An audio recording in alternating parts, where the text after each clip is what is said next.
We welcome all of you to the Home Depot SEC on CBS. This afternoon, the Kentucky Wildcats come into Gainesville to take on the Gators of Florida. The swamp will be filled to capacity by the time we kick off. Hi, once again, everybody. Vern Lundquist. Welcome to Gainesville and this annual tradition between Kentucky and Florida. Week one provided all of us with one of the most scintillating opening weeks in recent memory in college football, except in the SEC, where they expect perfection. They only won half their games. The nice thing is, week one evolves into week two and a fresh start for a lot of folks. I'm joined by Gary Danielson. Gary, I want to get a little context here. The last time Kentucky beat Florida, I was in my 30s. Seems like a long time ago. Yeah, it was. I think that's what creates the interesting part of this football game. Rather than being a conference game, it's also both teams, I feel, lose this game are going to be embarrassed. One's going to have 30 in a row, and if Florida loses, it's going to be the team that ended the streak. So that's what's at stake. Well, Florida won against UMass last week, but I think you can call it a lethargic win. That's for sure. I mean, this is the same Florida defense when you watch them, but the offensive problems look like they've continued into 2016. But I think Jim McElwain will turn to his stars. On offense, the go-to guy will be Antonio Callaway. He emerged as the season went along last year. He became the guy to go to in the passing game, the reverse game, or on special teams. If you're the quarterback, and they got a new one, Luke Del Rio, I look for Callaway because Luke Del Rio will feel comfortable knowing he might have a mismatch out there at any time. Kentucky opened at home last week against Southern Miss. They were up 25 in the first half. That's the good news. They lost badly at home to a Southern Miss team. You know, Vern, it might be one of the toughest losses, at least in the Mark Stoops era. This one was tough to take. They had this game in hand. You know, this is a pretty talented team. Mark Stoops has put 4 classes together, and really, I think they match up really well on the perimeter with Florida. They've got a lot of talent at the wide receiver position in Johnson and Baker, and in the defensive secondary, Beatty and Westerly are matchups for this Florida offense. But it's going to be quarterback. It always is in this game. A new one. Drew Barker is the guy this year, and he has to keep away from the mistakes. He started hot, but he could not finish the game. Have we mentioned that Florida has won 29 in a row? For more on the streak, let's go to the third member of our crew. Here's Allie LaForce. Hey, Vern and Gary, Florida may have nearly 3 decades worth of dominance against Kentucky, but let's not forget that Kentucky has come within seconds and inches of ending this streak in recent years. Last year, they had a chance to win. Florida came up huge with an interception with less than 33 seconds to go. But it was 2 years ago, on this exact spot I am standing in the end zone, that Kentucky really, truly believed that they had a chance to end the misery. Here's how it played out. It was in the first overtime. Kentucky was up by a touchdown. It appeared that Florida failed to snap the ball before the play clock had expired. Had the penalty been called, they would have been forced into a difficult 4th and long to tie the game. No penalty was called, though. The game went into triple overtime. Now, 29 seems like quite a huge number, an intimidating number, but it's not intimidating to this Kentucky team. In fact, linebacker Jordan Jones told me they didn't bring up the streak once in practice this week. Vern and Gary, they're focused on the now, not the past. All right, Allie, thank you. It was a little crowded down there, wasn't it, when she was doing that? I would not have thrown that ball into that coverage. Florida had her covered. I'm telling you that, for that open right there. Well, it is a typical September afternoon in Florida here at Ben Hill Griffin Stadium. 90 degrees. It feels like 98. Wind out of the northeast at 5 miles per hour. And the humidity is not low. Series note, 67th all-time meeting. Florida's won the last 29. They are 27-4 here in Gainesville. The last win for UK in 1986. The last Kentucky win in Gainesville, 1979. We've had the coin toss. Florida won it, and they have elected to receive. Jim McElwain, second-year head coach. Came here after 3 years at Colorado State. Prior to that, he was the offensive coordinator for Nick Saban at Alabama. And Mark Stoops in his 4th year, Gary mentioned, he has put together 4 really good recruiting classes. Now they're going to win one. They've only won 1 road game on the SEC, South Carolina. Antonio Callaway is the deep man. Brandon Powell is also back. And Austin McGinnis, number 99, will kick it off. Matt Austin heads our refereeing crew.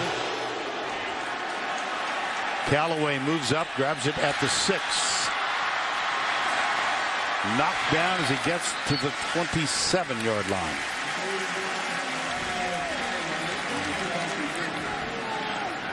And it's time now for the Chick-fil-A starting lineups. At quarterback, Luke Del Rio considers himself a Floridian. His dad, Jack, was the head coach at Jacksonville. Luke started his collegiate career at Alabama as a walk-on. He subsequently went to Oregon State for a year, transferred, sat out last year, and now is the starting quarterback, his 2nd start of his career. Right side, Mark Thompson gets the first handoff. Florida offense. Sharp, one of the keys, I think, the left tackle usually is. He's a junior, number 78. You see the tight end and 2 running backs in the backfield. Now here's Luke Del Rio wearing number 14. Thompson comes here from Dodge City Community College. Gets the handoff and comes to the right side. That's very close for a first down. Kendall Randolph, number 5, makes the tackle. You cannot blame Florida to trying to run right at this Kentucky defense. We talked about what the strength of their football team would be, the perimeter of both their offense and their defense. But they got gashed a week ago by Southern Miss. Southern Miss rushed 262 yards. 3rd down, 1. Thompson gets the handoff, little shift, and that gives him a first down at the 41-yard line. Defensively for Kentucky, Gary just alluded to the problems they had. Where Elam, they need big things out of that huge man. Courtney Love, listen to this. As the starter last week, he played 96 defensive snaps. Which would be all of them. That's every single one. Del Rio, DeAndre Goolsby, still working. And that effort pays off in a first down at the 30-yard line. Well, this is exactly what Kentucky knew they would get. That Florida would hammer inside and then dump it off to the outside. Very easy throws, play-action passes. It's the same offense that McElwain ran at Alabama, the same one he ran at Colorado State, and he brings it here. You have to be efficient in the run game, and it'll open up the passing game. Now Jordan Scarlett is in at running back. Del Rio will throw. Pumps once, and he's hit as he lets it go. So under pressure from Denzel Ware. They called it a fumble. And Kentucky is loose. This is J.D. Harmon. Touchdown, Kentucky. Obviously, it'll be reviewed whether his arm is going forward, but remember, the officials are ruling of the fumble is under further review. They're instructed to call it a fumble instead of an incomplete because it's easier to fix an incomplete than the other way around. Let's see if it was going forward. I think it will be overruled. Do you? I do. I think it will be called a pass. End zone view? But it was officiated the exact same way. I think his arm was going forward, but it was officiated perfectly. Vern, because if you call it a forward pass, you can't change it to a fumble. Al Ford is the replay official, so it's in his hands right now. The ball started to move before him. This is a hairline. The ball started to move. Vern, you were surprised I said they'd review it, and you may be right here. Last look, as the helmet hits the elbow, the hand moves forward. I still think they're going to call it incomplete. Okay. All right, 1-1. We'll see who Remember, the ultimate decision is also being involved in Birmingham. That's a really good point. Denzel Ware, number 35, caused it. Florida is huddled up. They feel certain they're going to get the ball back. They're huddled up. And again, the replay official here is Al Ford.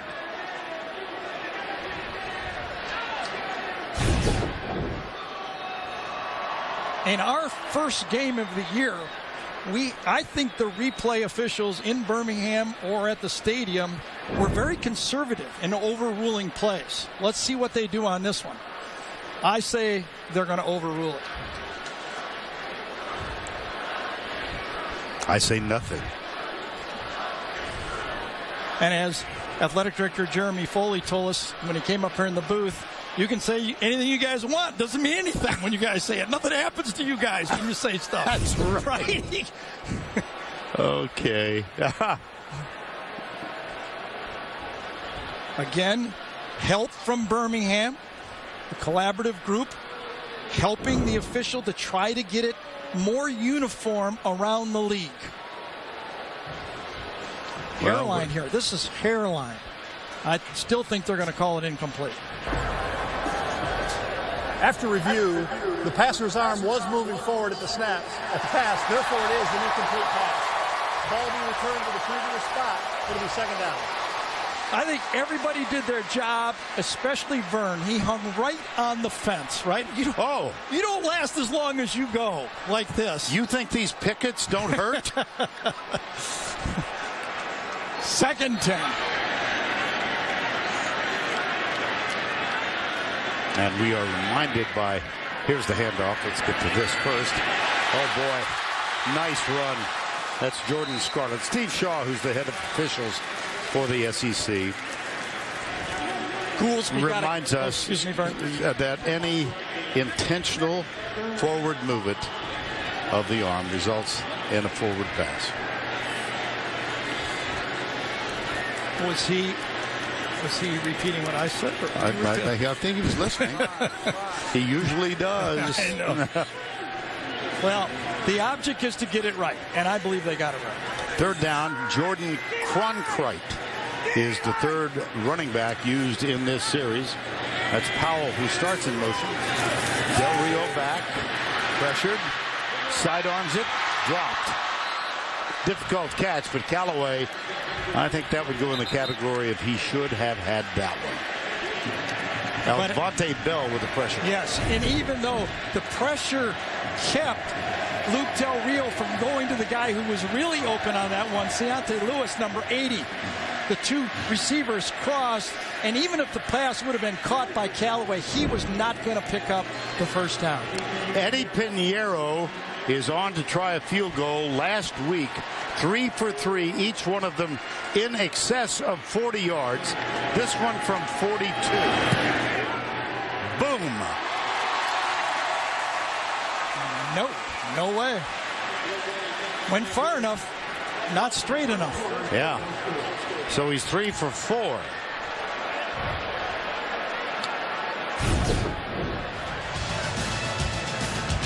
Here's Pinheiro, Johnny Townsend with the hold, and it is wide left. We're still scoreless at the 12-minute mark.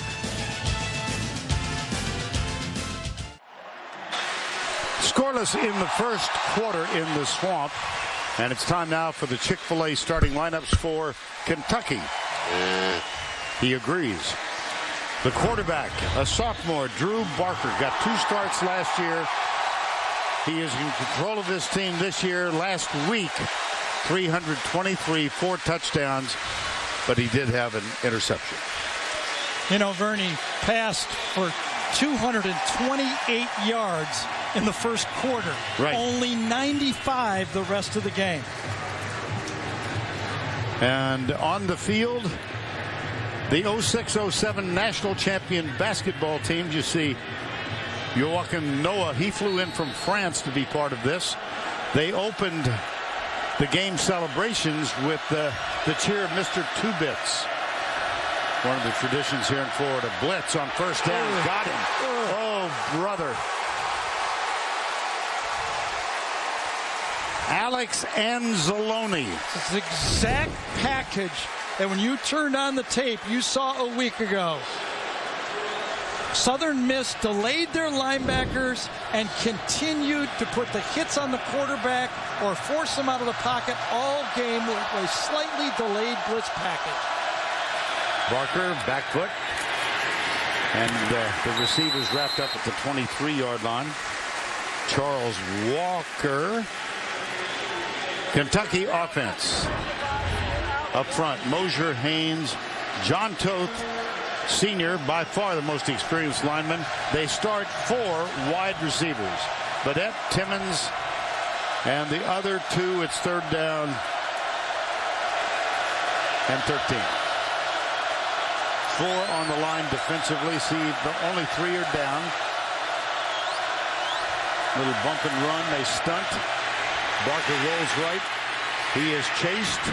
It's Anzalone again. 4th down.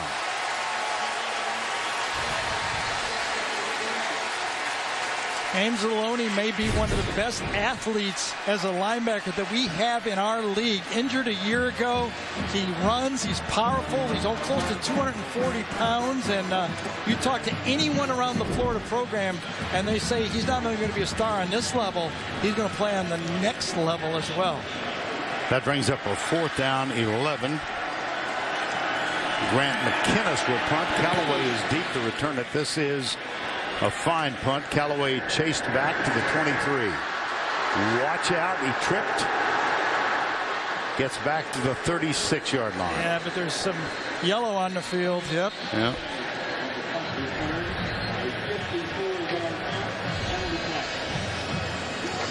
$53-yard punt, 13 on the return, if it stands. Looked like it might have been Duke Dawson for Florida, number 7.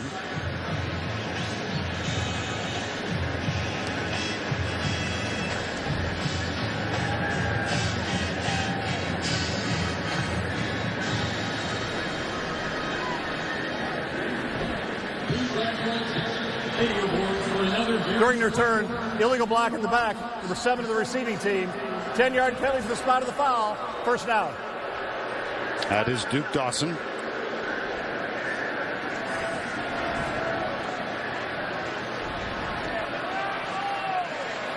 And so the ball will be marked off 10 yards against Florida. Time call.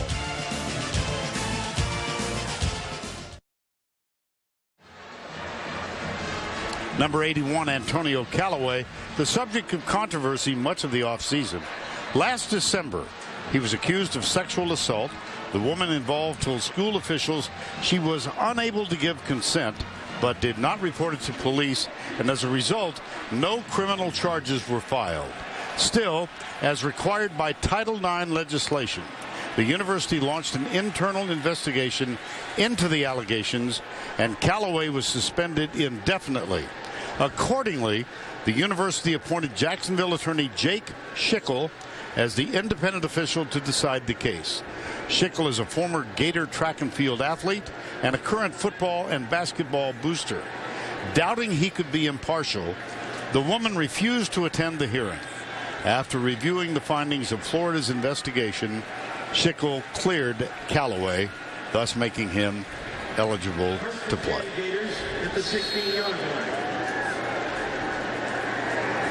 No score, 1st down, 10:03 to go.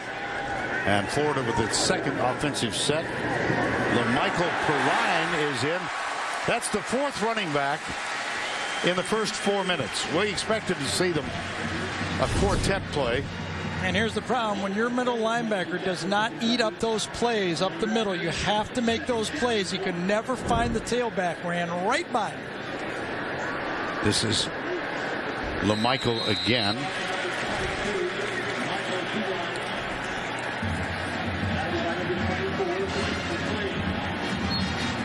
That's good for a 1st down.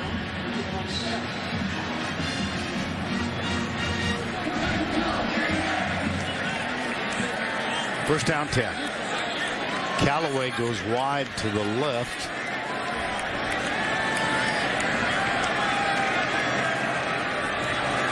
4 wides on first down 10. Overthrown. Too high. Tipped by Mike Edwards, number 27.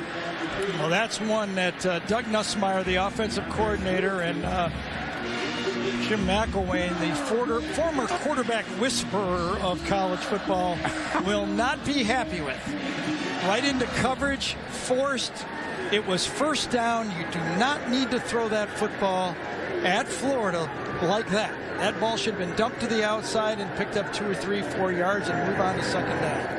Brandon Powell in motion comes to the near side. And nothing is going on Jordan Cronkrite's effort, number 32. Well, this time, if they get this type of play, this time it's 99, Adrian Middleton, that ends up making the play, sheds the block up front, and makes the play. If they can get that type of action up front, listen, UMass did it to Florida a week ago. They did it with movement. Let's see if Kentucky will continue to move those front guys and try to cause some havoc for the Florida offensive line. Kentucky opts to use a timeout. That's the first of 3. And so the clock is stopped with 8:43 to go, opening quarter. Mark Stoops. Timeout. We invite you to get the CBS Sports app for inside access to Kentucky, Florida, or your favorite team. From signing day to game day, you'll get instant coverage of every moment from every angle. Download the CBS Sports app today. Well, Vern, let's see if that Kentucky defense can put the same type of pressure on Luke Del Rio they did the last time. Off the edge, Denzel Ware 35, Josh Allen 41, and Kobe Walker 8 are the guys that cause the problems. Florida will load up with 3 wideouts to the right side, and Callaway alone at the top of the screen. Jordan Cronkrite. Old habits are hard to break. I think of a guy named Walter every time I pronounce his name. There's Del Rio, screen pass left. Cronkrite. First down. Blaine McCain made the tackle. Yeah, it doesn't seem too hard, does it, Vern? I mean, if you got pressure and you're having trouble blocking them in pass protection, you throw a screen pass. We've been seeing it for the 11 years I've been doing it in this league. And what does McElwain and Nussmeier go to? A very safe, dependable play, not to put too much pressure on their quarterback early in this game. First down 10, 8:14 to go. They'll keep it on the ground going left. And this is Cronkrite again. Well, Luke Del Rio, he calls himself a Floridian in large part because his dad was for 8 years the head coach of the Jacksonville Jaguars. Jack moved on ultimately to the Denver Broncos. Luke Del Rio went to Valor Christian High School as a senior in Denver, and this was last week as Jack Del Rio, the head coach of the Oakland Raiders now, had a chance to come and watch his son in his first start. And Jack will get to see him twice more this year when Florida plays at Tennessee, and one more when Oakland is at Tampa. For more, here's Allie. Thanks, Vern. I'm guessing during the broadcast you didn't see this on Twitter, so I'm just filling you in. Jack Del Rio, a very proud father, tweeted out #Raider Nation heading to NOLA for the opener, but I'm going to miss my wingman, Luke. Good luck versus Kentucky. It was interesting when we talked to Luke yesterday. He could rattle off the exact 3 games that he knew there was a possibility his dad could possibly go to the game. Like you mentioned, you can tell they have such an incredible relationship, and he's watching every second that he can.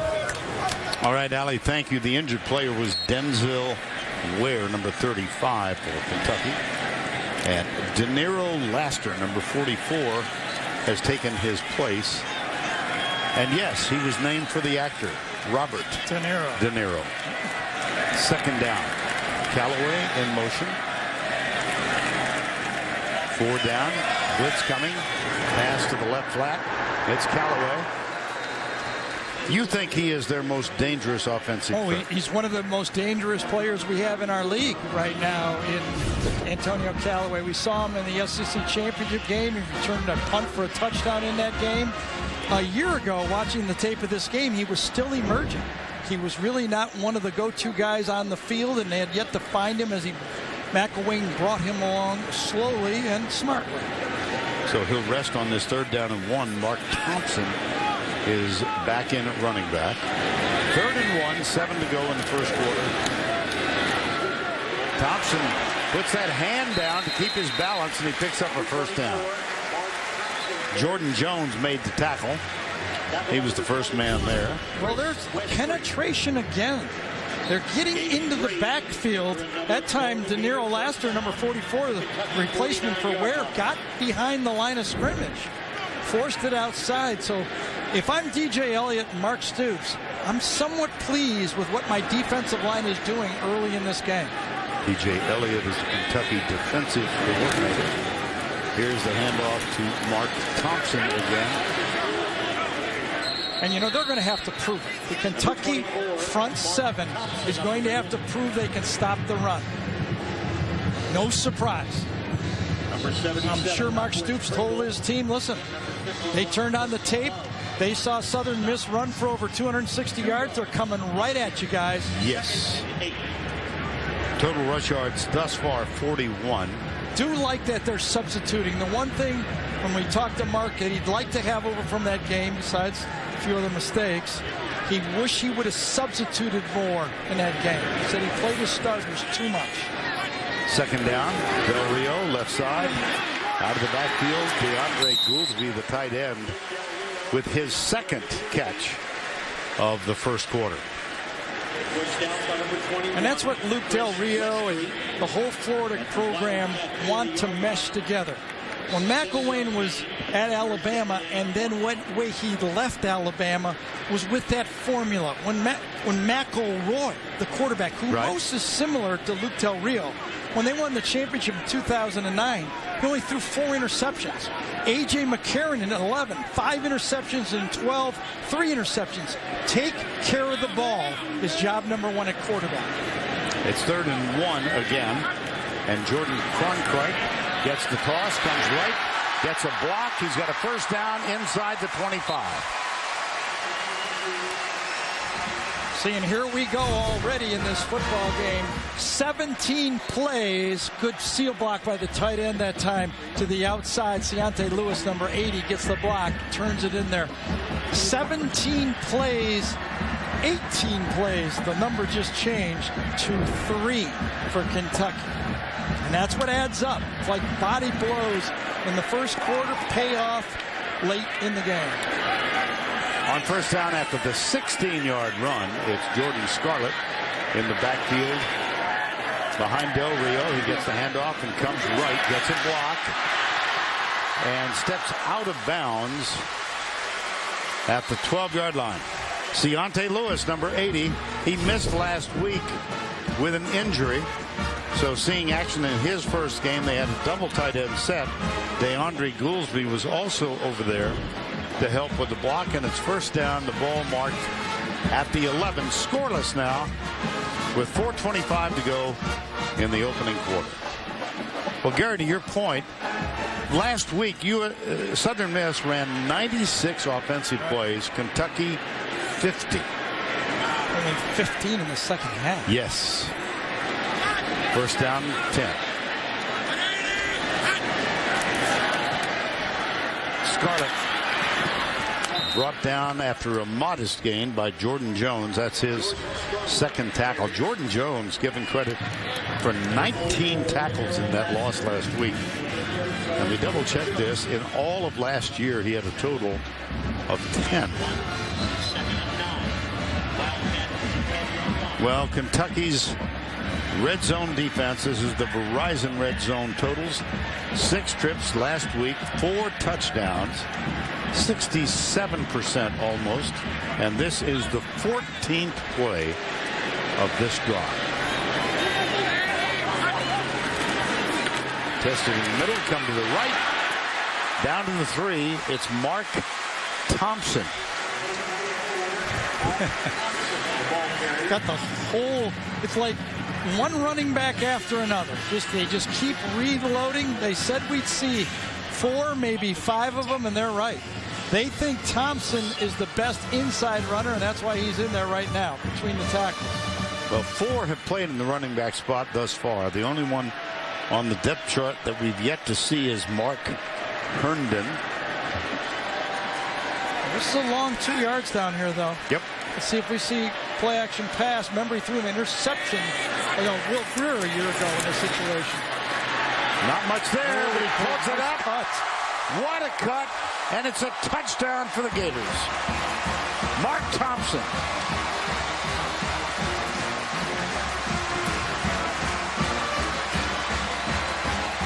I'll tell you, left guard Martez Ivy did a great job. I don't know if you can see him. He's right behind 94 right there.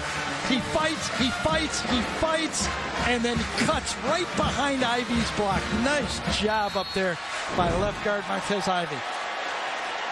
Eddie Pinheiro for the extra point.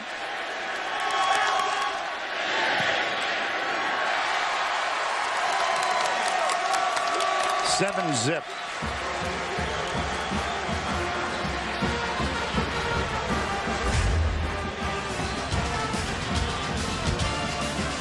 Thompson gets the touchdown. He spent 2 years in Dodge City, Kansas.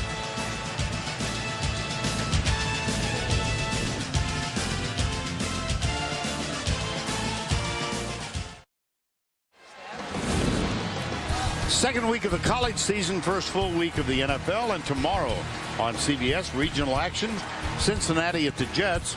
Tracy Wolfson is going to be joined by Jim Nance and Phil Simms in that one. And it all begins with James Brown and the crew from the NFL Today, presented by Southwest Airlines. That's tomorrow, 12 noon Eastern Time. Pinheiro will kick off. Benny Snell, number 26, is 2 yards into the end zone.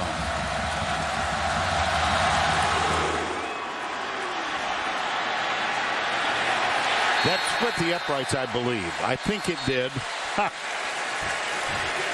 Pinheiro became a cult figure last week when he hit 3 for 3, in part because they had such horrible kicking statistics a year ago.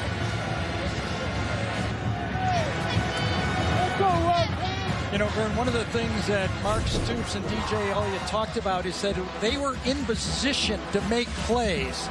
Jordan Jones, number 34, was in position, but watch him overrun the play. Stay right there. He goes one hole too far, and it cost them.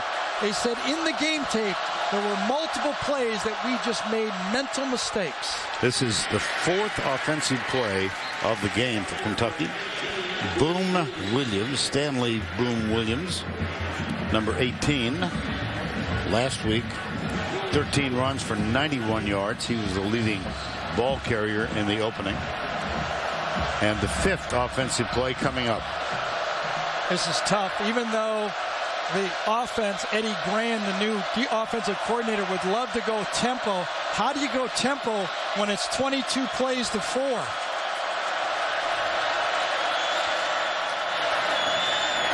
Left side, it's Boom Williams again. And let's check in once again with Allie LaForce. Thanks, Vern. I got to watch Drew Barker on the sidelines during that long 15-play drive, and he was communicating with all of his players throughout the entire drive, talking to wide receivers Baker, Richardson, making sure they relayed the message onto their fellow wide receivers. It's very clear, too. Nick Hayes, the vocal leader of the offensive line, he called on his lineman. He said, I'm getting blown up in there. Let's bring what we have. Let's bring the best that we have. On 3rd and 1, big hole right up the middle. Boom Williams.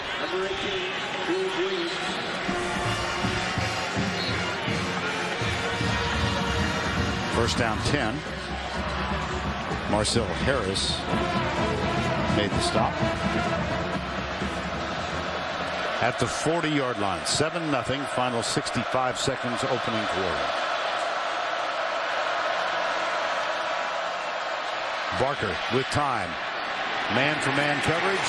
Tipped off. What a pick. Quincy Wilson. A flag is down. There are 2 of them.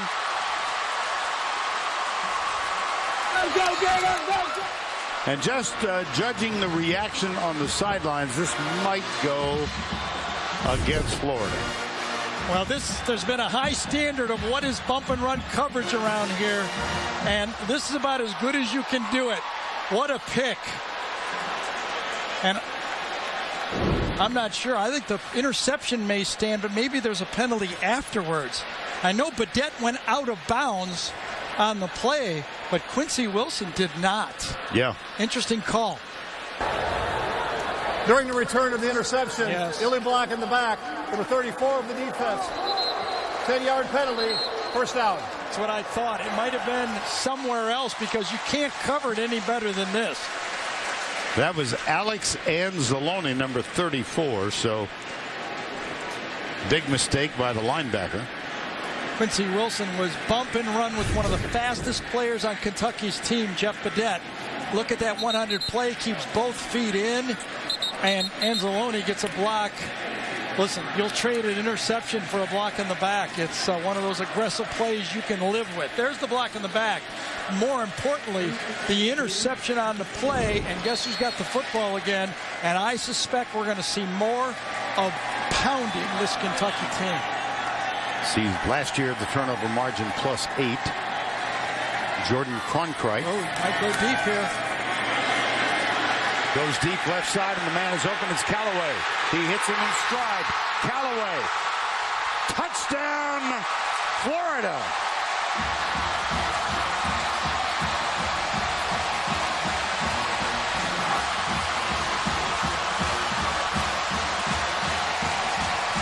.78 yards.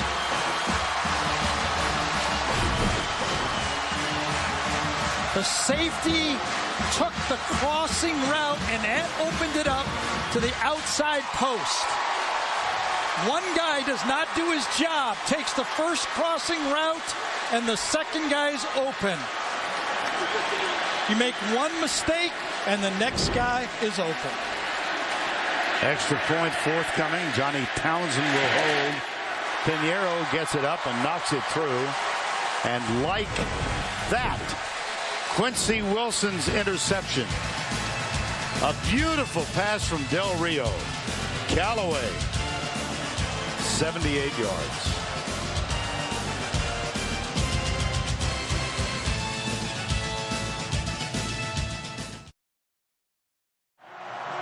On Tuesdays this fall, NCIS's Michael Weatherly returns to CBS in the new legal drama Bull. Premieres Tuesday, September 20th, only as CBS.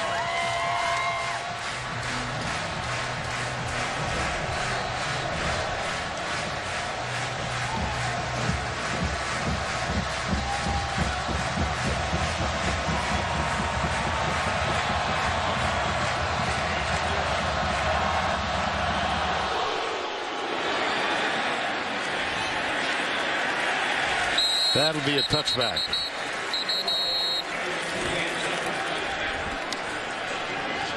Okay. Defensively for Florida, Cox, Ivy, Brantley. There's Anzalone, and Jalen Tabor is back. He was suspended for a fight with a teammate for one game. May, the hardest hitter in the secondary, and Quincy Wilson, who just had the interception that led to the touchdown. So 37 seconds to go in the opening quarter.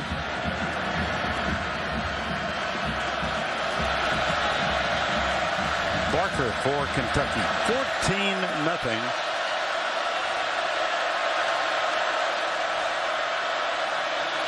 Handoff right side.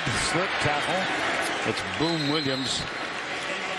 And Allie, a quick injury report from Florida. When Tyler Jordan limped off the field, it was a right ankle tweak. They had him up on the trainer's table. He pointed to his right ankle, but when he came down, they had him test his range of motion. He seemed fine. He gave him the okay to go back in the game. You will see Tyler Jordan out there again.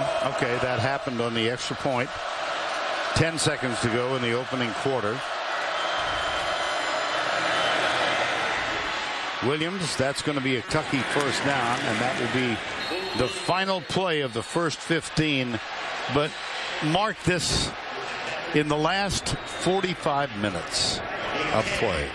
Kentucky's defense has been outscored 48-0. Not just their defense. Well, their whole team. Yeah, you're right. Good point by you. That's the end of the first. We'll return to Gainesville after this message and a word from your local station.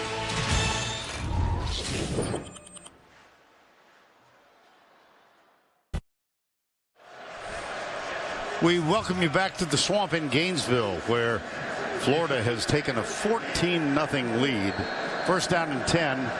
Kentucky about to run their 10th play of the ball game.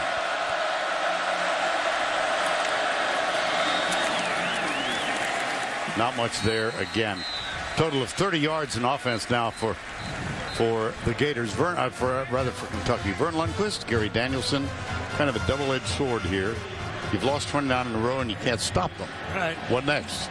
Well, there's no hiding out here, is there? No. You know, listen, 10 of the 22 starters for Kentucky are from Florida.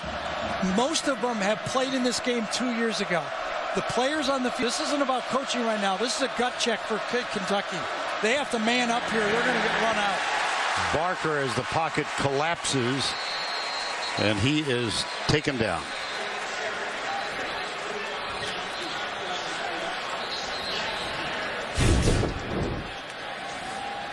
This time easy call to the right side of the screen on Tabor that time, number 31. No chance to get back there. He was just dragged down on the play by JoJo Kemp.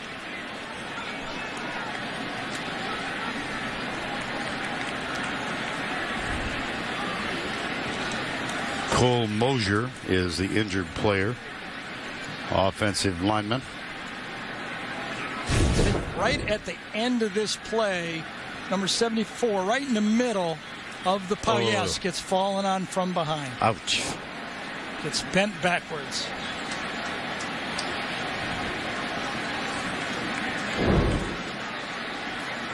He's obviously the starting left tackle. On the offense, number 3. Penalties decline. Third down. And when we talked to Eddie Gran, the new offensive coordinator for Kentucky, he also said that Cole is the guy that can play the other positions on the offensive line. He's the kind of wild card that can play either guard position or other tackle position. He'd be a valuable guy to lose. Well, he's going to need some help as he is assisted toward the Kentucky sideline. Time has been called. Adam Zucker, New York, with this Advocare update. A crazy ending in Stillwater. Oklahoma State with the ball. 4th down, and as time expires, Mason Rudolph fires it out of bounds from the pocket. Called for intentional grounding. Central Michigan awarded 1 untimed down, and they make the most of it. Cooper Rush to Jesse Kroll. The lateral to Corey Willis, who makes a hard left, and he's going to score the winning touchdown. The Chippewas take down Oklahoma State as we go back to Vern and Gary. Adam, that's crazy. If there's a new way to lose a game, someone always finds it, doesn't it? Well, among those who are sad right now is Garth Brooks. Oklahoma State is his alma mater, and how good is it for us to have Garth Brooks opening our telecast each Saturday afternoon. Here's Boom Williams. And let's check in with Allie for an update on Mosier, the left tackle. Vernon, Gary, Mosier's dealing with the right ankle injury. They took his shoe off. They pressed around in all areas of his ankle. They tested his resistance. He kept pointing to the outside of his ankle, so they went and got the ice. They're taping him up with some ice right now. He won't be going in anytime soon. All right, Allie, thank you. It's 4th down, and that brings on Grant McKinnis. That's McKinniss. He is the punter. The place kicker is McGinnis with a G. Callaway is back. He'll let it bounce. And it takes a Kentucky roll inside the 10.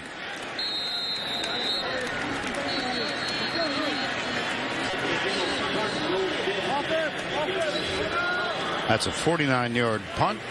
Nothing on the return. Florida leads by 14.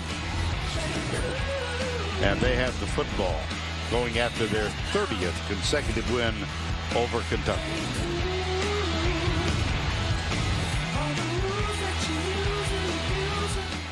Don't miss the NCIS season premiere, CBS Tuesday, September 20th. The King of Comedy is back on CBS.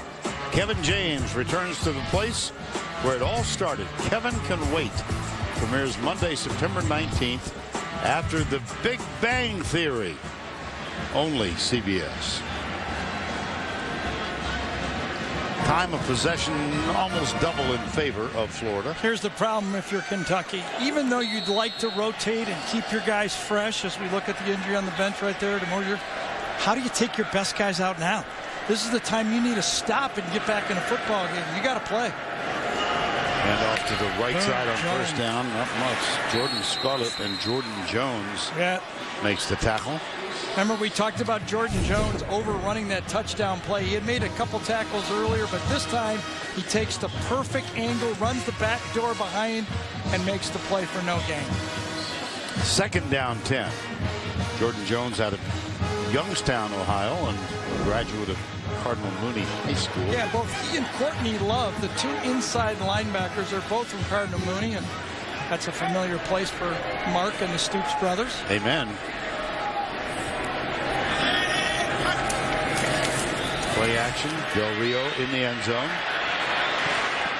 He lobs it out. Boy, that was a good defensive presence.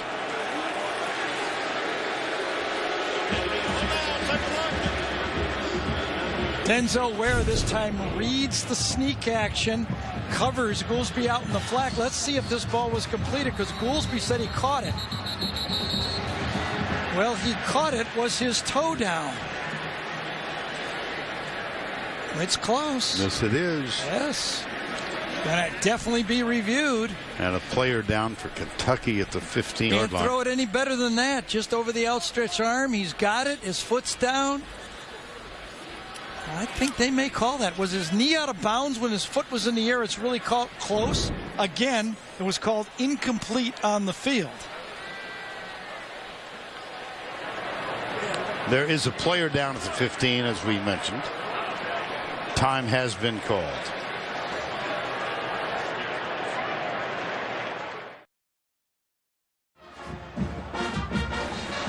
Well, that's Matt Austin, and this play is under review.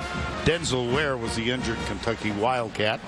He was able to trot off without assistance. Vern, I know that it's your last year. Thank you for this new technology on the telestrator as you leave. Look at what I can do now. I can blow it up myself. Okay, look at that. Thank you. Thank you for that. Oh, you're more than welcome.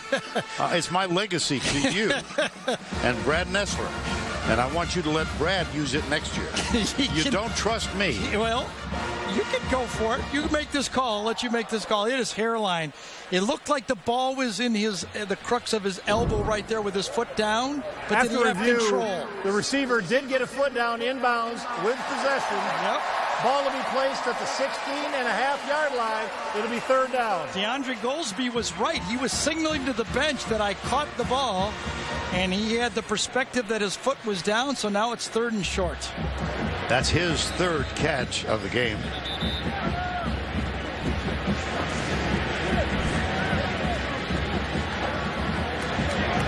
See who they've got in the backfield. Del Rio is the last one to join the huddle.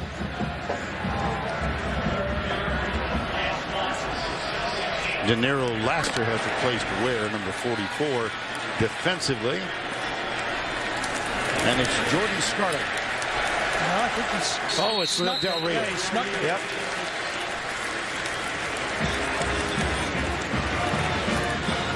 Come out, quick snap. Everybody's kind of standing around. Good use of the cadence by Luke Del Rio right on this one.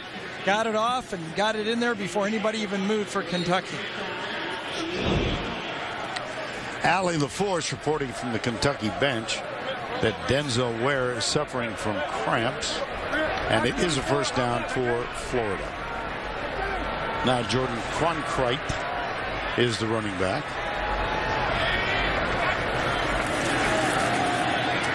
Del Rio through the hands of Callaway. Gunned it. Yeah. Well, Luke Del Rio, we mentioned he went to high school as a junior in Jacksonville, then Valor Christian in Denver, walked on at Alabama, transferred to Oregon State, played in 3 games. Mike Riley took the job at Nebraska. New staff came into Oregon State. They didn't, Luke said they didn't have much room for him, so he transferred to Alabama. And he sat out last year, and now he's a starting quarterback. There are guys playing for BYU who've been on less time than he. And by the way, after playing scout team quarterback for Alabama in practice, this seems easy. I can tell you that right now. You're right. He has 3 more years of eligibility, this year and 2 more. Well, Jim McElwain recruited him and offered him a preferred walk-on spot at Alabama. And then after 1 year, Jim took the job at Colorado State.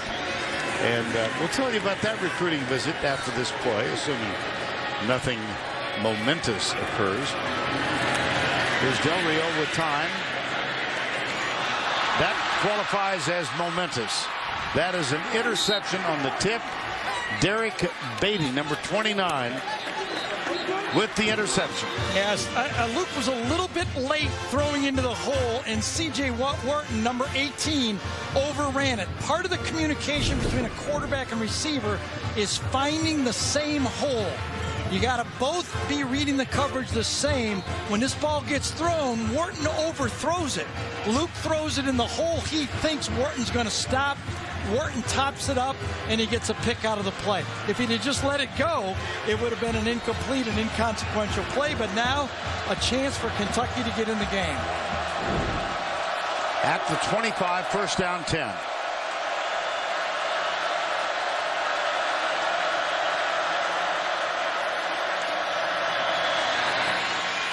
Williams going to his left, and he picks up a quick 5. Jared Davis, number 40, made the stop. Well, if you're a new offensive coordinator right now, Eddie Gran, you're thinking long-time SEC experience. How can I pound this in for 7 points? Do I have to run the ball in? Do I have to get it outside this Florida defense? You know Florida's going to come after you. They've had success with their linebackers shooting the gaps. 2 receivers on either side. They're both stacked left and right. Second down. Barker, handoff. It'll be a first down, I think. Downhill. Williams. And that really was the coaching technique that was brought to this program this year compared to last. Listen, Boone Williams and JoJo Kemp have had success running the ball in this league, but a little different technique. They want him to be more downhill, more physical running the football. And I thought that was a good example right there. 14-0. First down at the 15 for the Wildcats.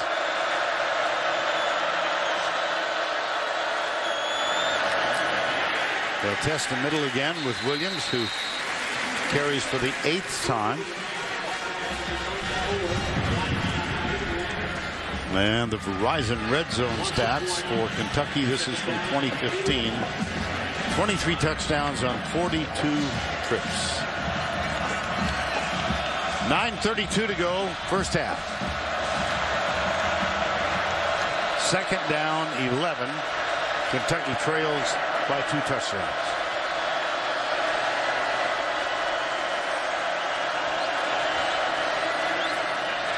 Barker into the end zone. Overthrown. Little incidental contact. It was intended for Taven Richardson, number 80. Now, see, that's a tough matchup for Kentucky. You got a freshman receiver matched up against Tabor, number 31, one of the best corners in all of college football. To the outside, watch Tabor cut him off. Nowhere to go with the ball. Again, perfect technique by the bump and run Florida defense. Third down, 11. And again, 4 wides, 2 on either side. We're going to come after him. Anzalone's going to come. Yes, he does. And the corner comes as well, and it's behind the intended receiver. Boy, that was a curious throw that time. I don't know what Drew Barker was looking at on this one. I don't know if he fumbled the ball or what, but that wasn't even close to being on target. Well, the alleged intended receiver was Ryan Timmons, and that's going to bring on... Well, I'm not sure. He might have been throwing to Jeff Badette that time. That's what I was saying. Number 13 was there as well. It was confusing. 34-yard attempt by McInnes. doink. We had a doink last week, and we get our first today. Left upright, got in the way. This is where you got to be mentally tough if you're Kentucky. Everything looks as bad as it could possibly be right now. And you got to man up. You need leadership right now, and you've got to get through this and fight through this.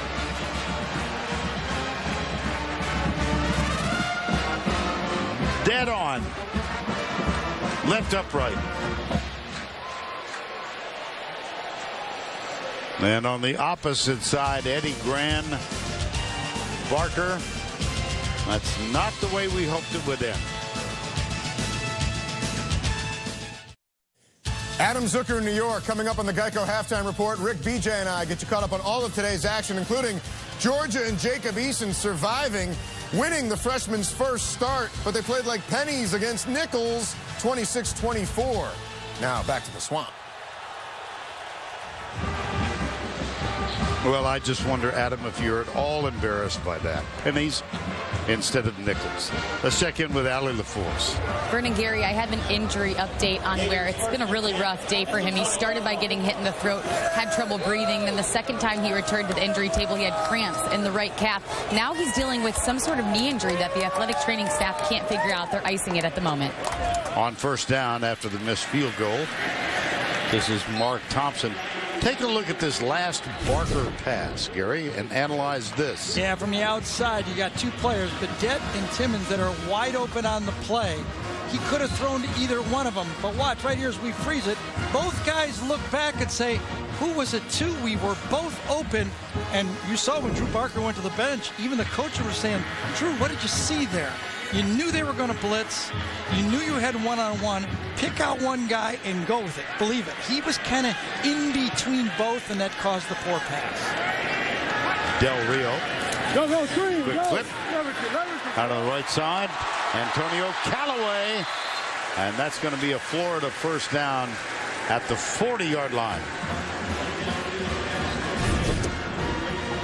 Yeah, you start trying to stop that run sooner or later. That screen game and Callaway, we talked about it in the open, Vern. You know, this team is going to find ways to get the ball to number 81 on this offense all year.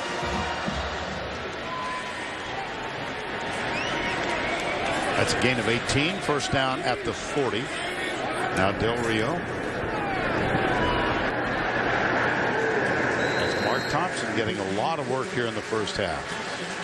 First-year man, played his first 2 years at Dodge City Community College. First time they've used tempo, they're going to run the same play. Why not? And it's Thompson again, and the surge goes Florida's way. And this is how you do it. When you're able to control the game, to me, the best use of tempo is to be able to use it within your offense. I can go fast when I want to go. I don't always have to go fast. When you run these plays quickly like this, you're really limited if you don't have a running quarterback. And Del Rio, there's no threat for Del Rio to run. There's no option game with Luke. Really?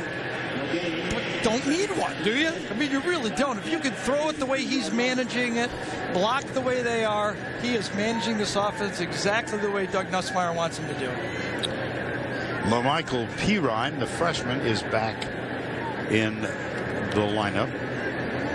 So 4 running backs have been used thus far.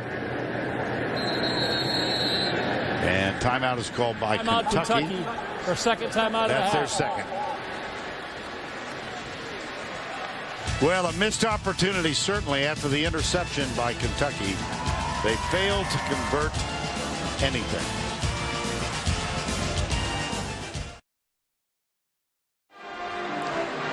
(14-0), 6:51 to go. Timeout called by Kentucky. And Gary, I think you figured out. Yeah, it should look like a 4-4-3-4 defense. But as you look at this, when Kentucky gets lined up, it's a 4-2-4, and that's why they called the timeout. It only had 10 guys. That's a definite disadvantage. Is that a lateral? They called it one, but I think it's an incomplete pass. I do too. Intended for Cronkrite. Nope, they called it an incomplete pass. Okay. Ball was going forward, throw him about at the 50-yard line and knocked down at about the 48. Big third down stop here, Vern. Third down 11. See if Kentucky can apply the brakes.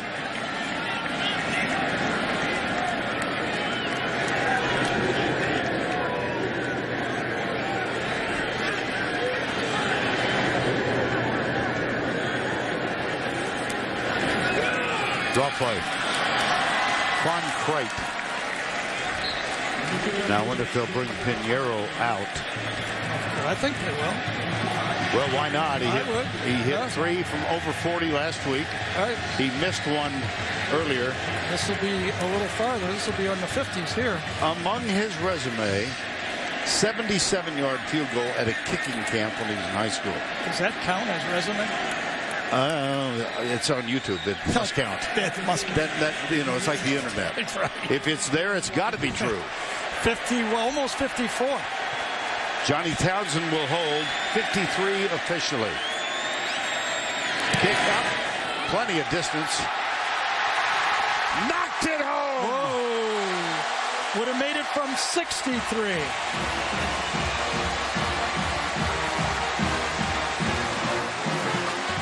Well, he gets a ride off the field. Last week, the crowd here at home began to chant, Eddie, Eddie, Eddie.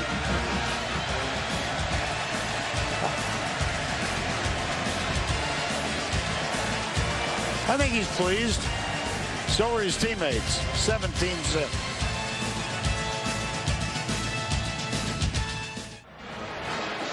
Eddie Pinheiro, I beg your pardon, father played for the Fort Lauderdale Strikers in the old North American Soccer League. He just hit from 53 and watched Jim McElwain's reaction. He was walking away from the kick, watching it on the video board, and he was going, I got a kicker. I got a kicker. I finally got a kicker. Well, it was a mess last year. It was a mess. Remember, we were here and they held tryouts. Yep. And a young pre-dental student suited up but never played. And you think everybody knows how important it is in the SEC to have a kicker? Look at this. Thompson goes, whoop, whoop, give him a shoe shine.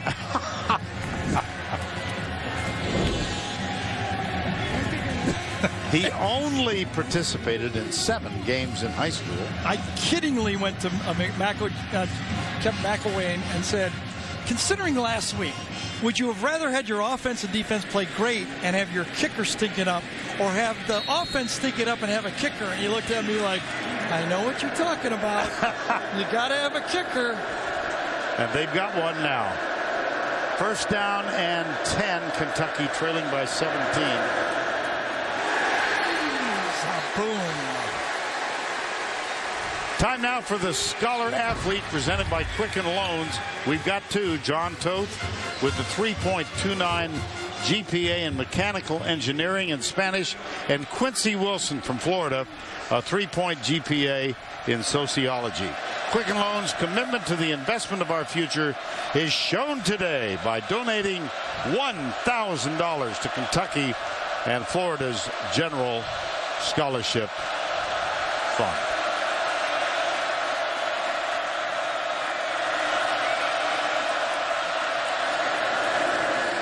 Second down, Barker under pressure. One hopper. Flag is down at the line of scrimmage. I tell you, been there before. The second layer of troops are coming in right now. You got a fresh C.C. Jefferson coming in the game, and he's been unblockable in the first 2 plays of this series. Jabari Zuniga is also on the field, number 92. And here's Matt Austin. He's going to explain this one. Yeah, the second wave of pass rushers are now in the game.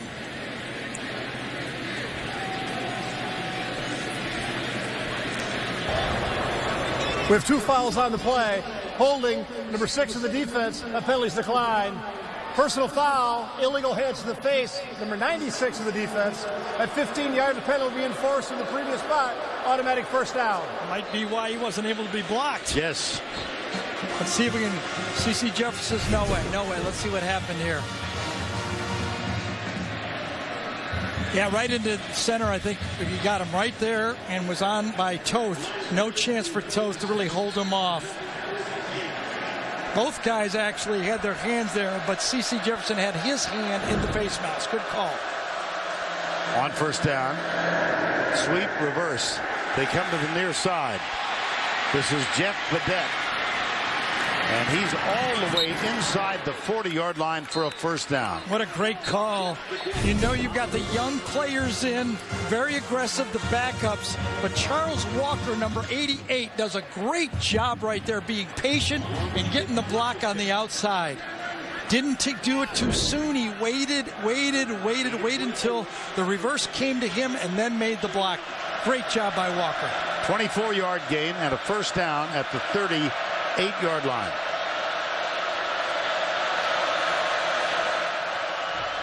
Four-man rush. Barker chased. Comes right. Has a man open. Overthrows it. Almost picked off. Jalen Tabor missed the first game, as we said, suspended because of a fight with a teammate. I'll tell you one thing, when you scramble outside the pocket against Florida, the linebackers release their coverage and come right at you. They have no patience. They don't stay back there. They go for the quarterback. Multiple substitutions now by Kentucky's offense. They've been sending fresh players in almost every play. 2nd and 10. Quick flip. Oh, boy, they went for the interception, and Jalen Tabor got it. I'll tell you what, when you have experience and you know that you can make athletic plays, this is what you're willing to do. Jalen Tabor, we might as well call him Tease on this one because he earned it. Watch him read the play or anticipate making the play. He beats the block and gets in there and gets the pickoff. An opportunity for Garrett Johnson to get the block, but he beat him to the ball. What a play by Tabor. Well, Gary referenced Tease. In the offseason, Jalen Tabor asked the sports information group, please refer to me as Tease, T-E-E-E-Z. On every team that I played for, if guys could make plays like that, yeah, I'd call them anything they wanted. You got it. LaMichael Pirine, number 22, at the 45-yard line. Well, a brilliant play by Tabor. And that was such a huge series for Kentucky there. Remember, they're going down under 5 minutes, throwing what they think will be a safe wide receiver screen. You get an aggressive, experienced, great athlete at cornerback that just makes the play. That's not coached. That's a young player anticipating and just having confidence in doing it. Time has been called. There's a player down. It's Chris Westry, number 21 for Kentucky. Time is taken.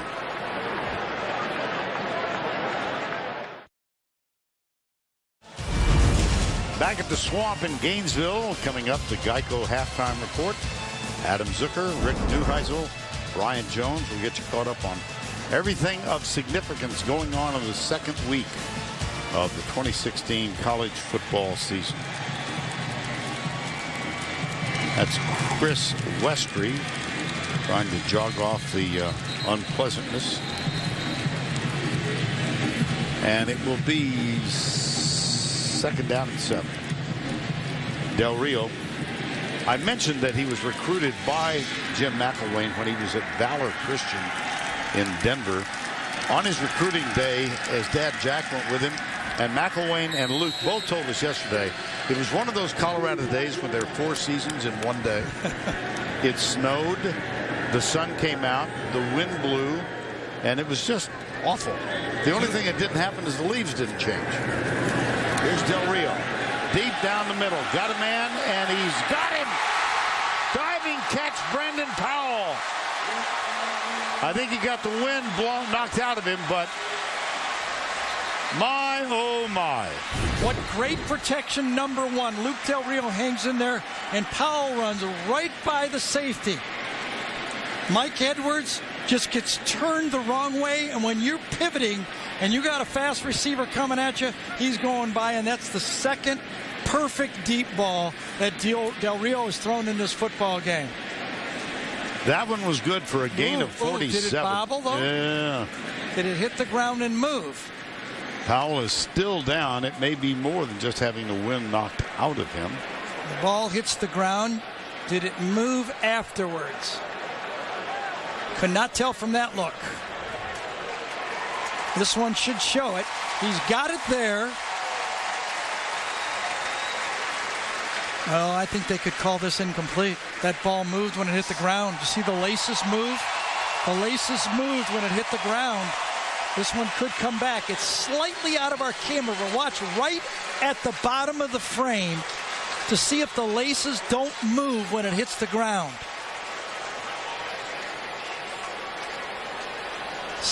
See how the laces moved? If I was the replay official, I would overturn that catch. There's a different view of it. The previous ruling of a completed pass is under review. We really only have one look, and it's almost out of frame right as the receiver's diving down. I don't think that one shows enough. This one right at the end, I think the last half second, the ball moves. And I would call it incomplete.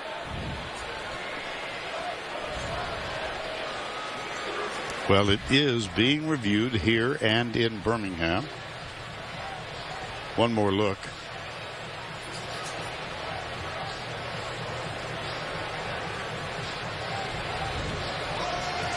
To me, that would be inconclusive, that look. And if it is inconclusive. See if I can help it. Let's see if I can help it just a little bit here. I'll use my new technology that Vern bought for me as a going away gift. Well, because you decided not to use the black and white optical film. I think it moved. Do you? Right, Vern? Yeah, I do. I agree with you. I've only got like a 3-inch monitor here. Vern's got a 42-inch. What does it look like on yours? Much larger. Yeah, I think that ball moved. And I think the combination of the two, Kentucky may finally catch a break or catch the correct call here.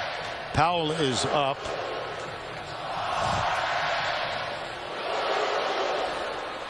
Matt Austin apparently, well. What did I do? Not clear the telestrator there? And we had it like blown up too far for too long? No. I don't know. I had the truck like screaming at me. You are error-free.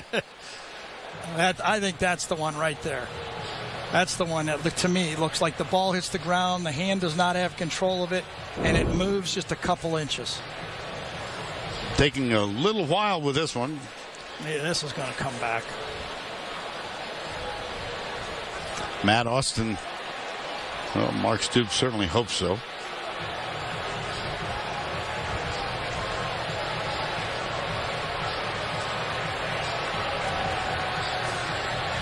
Yeah. Everybody is retreating. After review, the receiver did not maintain possession of the ball throughout the catch. Therefore, it's an incomplete pass. Ball will be returned to the 45-yard line. They're going to be third down. Well done. I think I have another career when this is over. I do, too. I really do. I can see you as a replay official. Come in, get hot dogs before. People in Birmingham are making all the decisions anyway. You don't even have to do it. No pressure at all, you know. I'm going to hear about that one. I'll tell you that. 3rd and 7. What do I think here is what we got? Yep. There have been 3 reviews today. 3 reversals. Wow. How about that? And I think they're 3 for 3. And it's 3rd down, 7. 3:45 to go first half. The game may last 4 hours and 45 minutes. We're used to that. Yes. 3 receivers to the left side. There's a good block on the Great protection. Yes. See, this time Wharton stayed in the hole. He did not overrun it. You know, I know I'm a quarterback, and I blame the last one on the receiver, and people don't like to hear it, but this time he stopped right in the middle of the zone, and it was an easy pitch and catch. And that results in a first down. 3:26 to go first half. That's why that interception by Kentucky was so big. Remember, Kentucky gets the ball to start the second half, and this first half might end with them watching Florida drive on it. Jordan Scarlett, number 25. Our aerial coverage today provided by Goodyear. For 60 years, Goodyear has provided aerial coverage of college football's greatest traditions and biggest rivalries. I've mentioned this before, but you know who first used the blimp? No. At the Orange Bowl. Frank Kinney, the late executive producer of golf at CBS. Oh my goodness. No. Incomplete. Yeah, I thought that was a tough decision right there, that in the coaching room you might get Doug Nussmeier asking him to take the easier throw. I thought he had Josh Hammond, number 10, coming across the middle of the field wide open and just a little too aggressive. Second down call. There you look at Doug. Doug followed Jim McElwain at Alabama as the offensive coordinator when Jim took that Colorado State job. Went to Michigan and then came with Jim when he came to Florida to be his offensive coordinator. 7 for 10 on third downs thus far for the Gators. And they're looking at third down 9 here. See what Kentucky has in mind defensively. Del Rio, good time. Fires it, and he's got a man. Brandon Powell, whose catch was negated by the review, makes a nice play on this one. Watch Luke. You know, Luke is probably right about at 6 foot. He does a little Drew Brees right there, how he jumps up to throw the ball. Drew kind of invented this style in the NFL. As a little undersized, Drew kind of rises up to throw that ball, and it's exactly what Luke Del Rio did on a kind of rose up, kind of a jump throw on the play. Very nice. First down 10.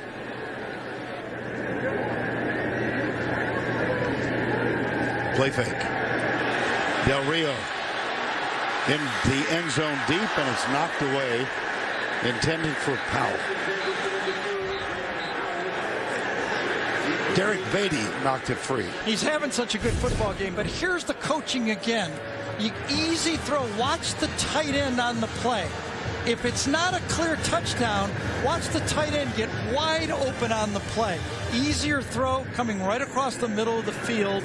It's one of those things, and that's the toughest because you can't wait on the deep throws. You have to anticipate them. But I think the coaching part of it is remember your crossing routes underneath it. LaMichael Pirard, the true freshman, gets the toss from Del Rio and comes to the left. That's going to set up a third down at the 23-yard line. You know, one of the great advantages of having a player like Luke Del Rio, he's been in these programs, hung around with his dad in the pros and watched it. He's used to tough coaching. I mean, this is a guy you can get in on him, you can talk to him, you can tell him he's going to bounce back, he's not going to tuck his tail or anything like that. He's one of those guys you can coach really hard, and that's really an advantage. If you can coach your quarterback hard, the rest of the team goes, aha, if he comes after me, hey, he went after the quarterback. Powell and Callaway both to the right. Del Rio looking left. Oh, great throw. Yes, it was. And that's complete to the tight end, Ciante Lewis. And it's a first down for Del Rio and the Gators. Yeah, he beat Blake McClain that time. He had a matchup tight end against safety. Took it and threw it perfectly. You know, I kept trying to say, you know, does he remind you to, you know, the Florida people, especially Coach McElwain, of a young McElroy when he was the transition quarterback for Alabama? And he goes, Craig's a pretty good football player. So I think the way he was putting it as hasn't earned that yet. Gotcha. But I think the same style of play. It's a handoff to Pirine again. Second down, final 54 seconds to go. Florida has all 3 timeouts remaining, and they opt not to use one here. 2nd and 6. 2 receivers to the right side. They'll hand it off and come to the near side. Pirine, LaMichael, and timeout is now taken, so 2 remaining. Josh Allen, number 41. Yeah, Denzel Ware did a good job that time, too. He was been on and off the field, as Ali told you, and he came in and busted through and kind of forced it wide.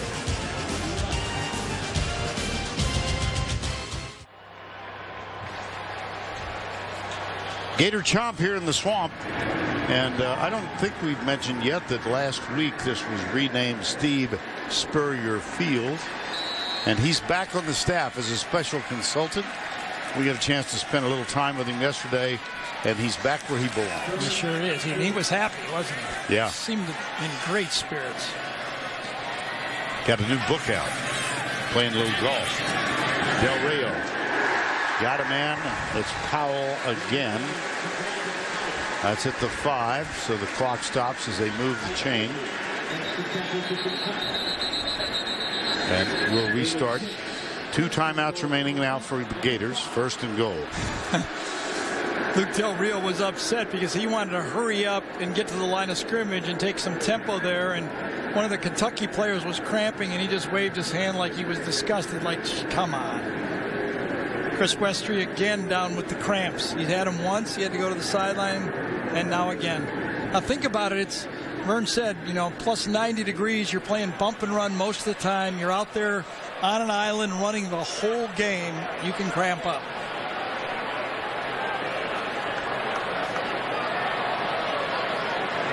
This is Chris Westry, sophomore from Orange Park. He's one of the 10 starters for Kentucky from Florida.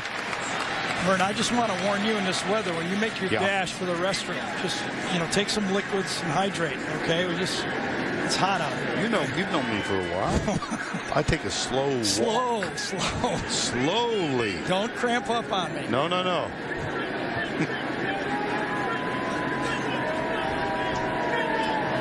the fans are out, so to speak. And we're back to play. Westry helped off. Well, it was, remember, 95 plays a week ago, 48 already. You're approaching 100-play day for Kentucky here. Del Rio not happy with whatever happened there.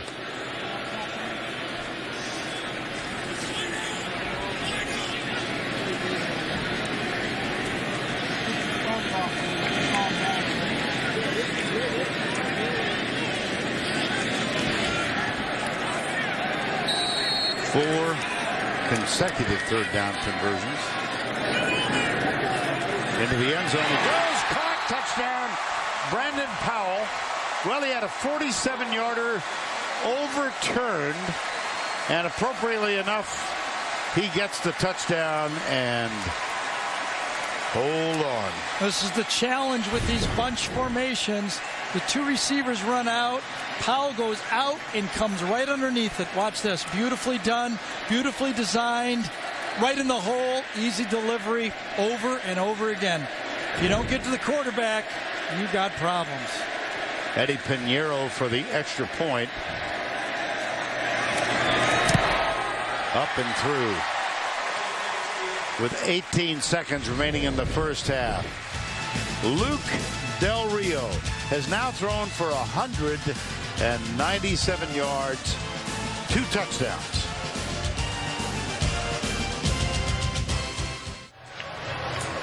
.24-zip with 18 seconds to go in the opening half. That one, your average 13-play drive, 58 yards. Took 4:13, and Powell caught the pass from Luke Del Rio. And remember, there was a big overturn on that play. I mean, they thought they scored almost twice on that drive. Yeah. Here's Pinheiro. Oh, my goodness. Drew Barker, Kentucky quarterback. Tough afternoon thus far. He has. You know, he's been under pressure, but he's also made a couple of tough decisions, kind of forced some plays. That one really upset the coaching staff. And then you got to give Florida some credit. I mean, they forced the issue. They're very aggressive. You know, Kentucky has a lot of speed at wide receiver, but it does not seem they're able to use it. The combination of the pass rush and the great man technique in that secondary. You know, Vern, when we last saw Florida, they were in the SEC championship, and they had a great defense. We knew that. They did not have a quarterback or a kicker. Looks like they got a good enough quarterback, and they got a good enough kicker. I think so. Interesting challenge, and I love their schedule.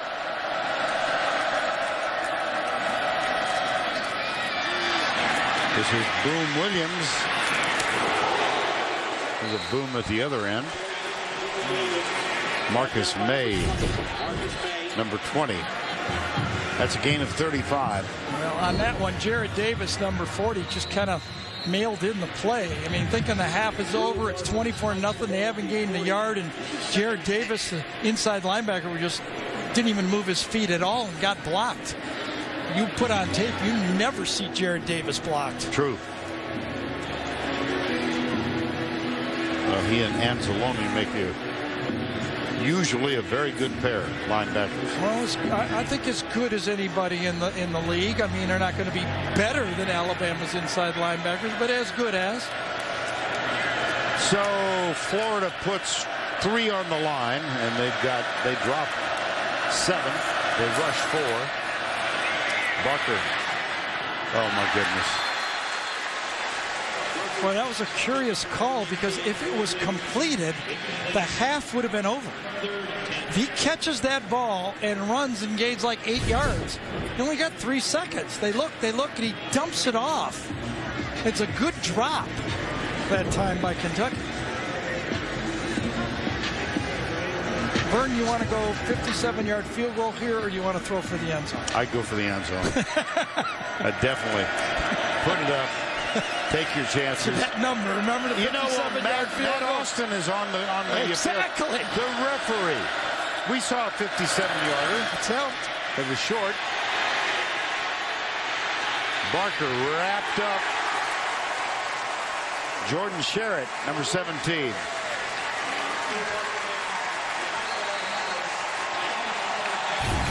Well, I don't understand why you can't throw this football.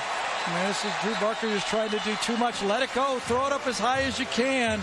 Last week, Vern, Florida put 363 yards of offense against UMass in the game. They did 324 in the first half of this one. Unsportsmanlike conduct, number 17 of the defense. A 15-yard penalty would be enforced on the second half kickoff. That's number 17's first unsportsmanlike conduct of the game. Now time for Inside Access, presented by AT&T, official sponsor of the SEC. Here's Allie with Mark Stoops. Coach, in your last 2 halves of football, the team's failed to score. Offensively, how do you turn things around for this team? Yeah, we've got to move the chains and quit taking negative yardage plays. Nothing's working very good. We're not playing very good on either side of the ball. Defensively, they've had the ball twice as long as you. How do you shorten those drives? Well, we got to get some stops on third down, and like you said, when we have the ball offensively, we've got to get some first downs to move it. Thank you, Coach. Yep, thank you. Well, he does not sound very optimistic. I think that's the key, and why Luke Del Rio's doing such a great job. 10 for 13 on third down. Well, there was an unsportsmanlike call on Jordan Sherritt, and here it was. Yeah, he was pointing to the scoreboard, and he got a dead ball call. Remember, if that had been live, it would have been one more play and a chance for a field goal. That's the end of the first half with our score 24-0. Now let's go to Adam Zucker in our New York studio. All right, thank you, Vern. Coming up here on the Geico Halftime Report, Rick, BJ, and I will show you how Central Michigan stunned Oklahoma State and the rule book after this word from your local station. Go big or go.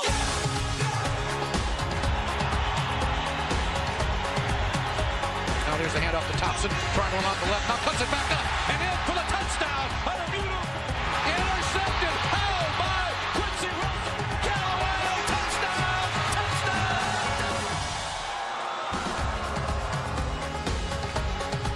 And so we welcome you back to the beginning of the second half at the Swamp in Gainesville. 24-0 Florida, with a convincing performance on both sides of the ball, and they've jumped out to lead by 24.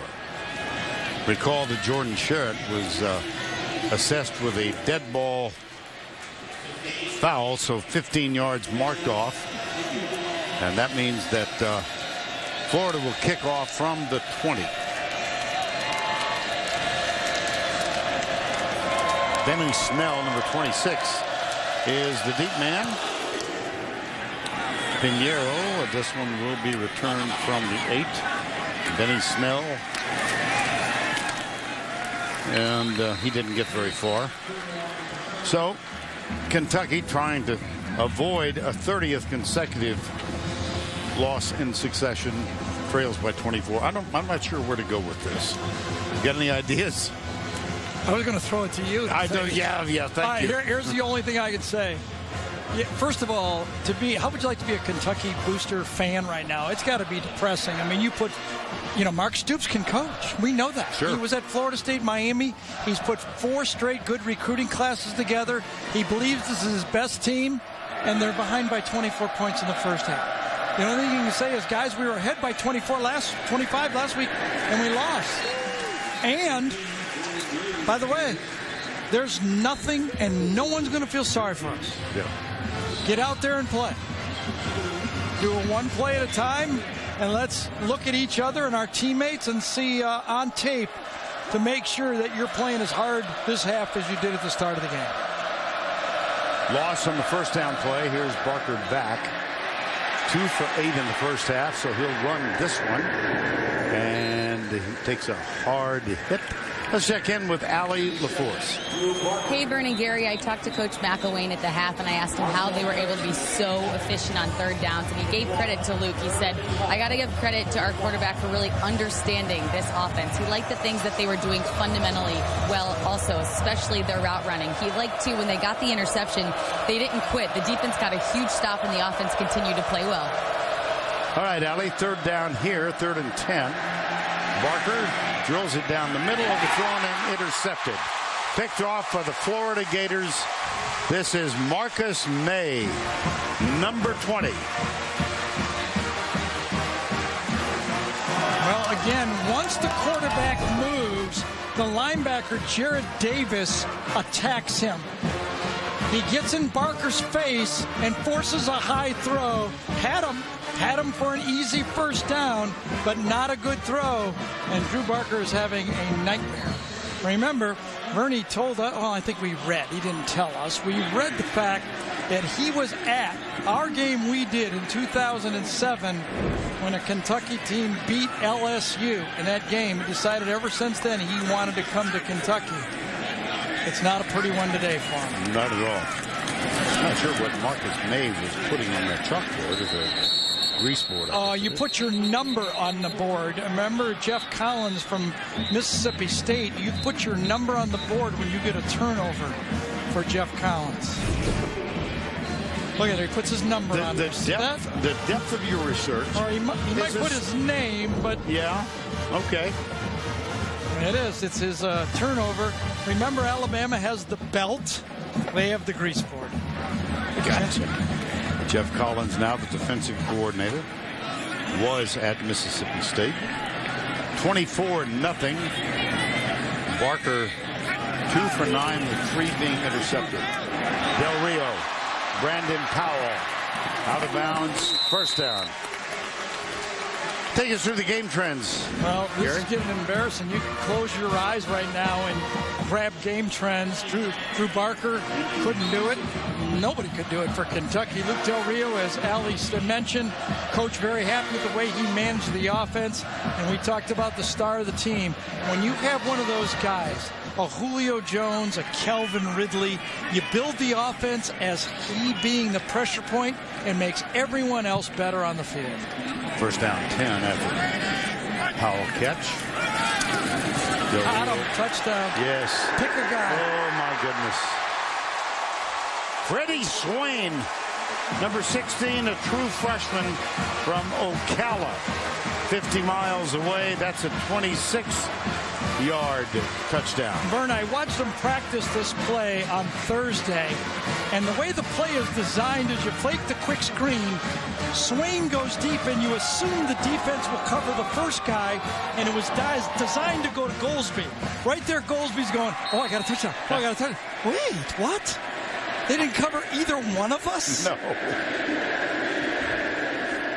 Pinheiro for the extra point, and it is up and good. See, the way it was designed in practice is Swain will get covered, they'll fake the screen, and Goolsby will come out and trail and get the pass. But what happens is a complete bust by the Kentucky football team, and Del Rio says, well, at least hand it back to him. That's who it was designed to. And let's watch the reaction of Luke Del Rio. Big smile for the son of a coach, and a big smile from the coach.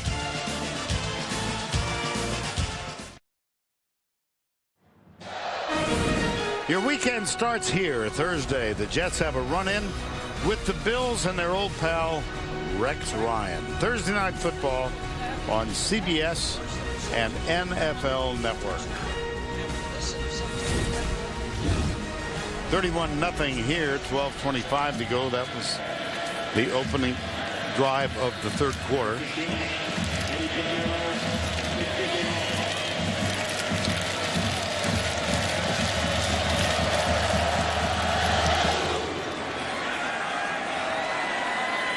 That one's through the end zone. Well, Barker having a really terrible day. That kind of qualifies. Remember the old Dragnet show, Vern? I do. Joe Friday? Yes, I do. Just the facts, ma'am. Just the facts. Yes. There's the facts right there. That's all you need to say right there. Are you old enough to remember Dragnet? Are you really? Remember everything. I'm a reader. Sometimes. 30. Don't you dare empty the bucket yet. Just the facts, ma'am. Yeah, there you are. Kentucky's in trouble. Sergeant Joe Friday. Oh, boy. And, you know, we really haven't even called many of the defensive linemen too often for Florida, and they've got a whole ton of them. I don't think we've even mentioned Caleb Brantley's name. He might be their best defensive lineman. Jordan Charit right there did another great play. I mean, as we started off the game saying this is a typical Florida defense, and I think they've proved that. Well, last year they were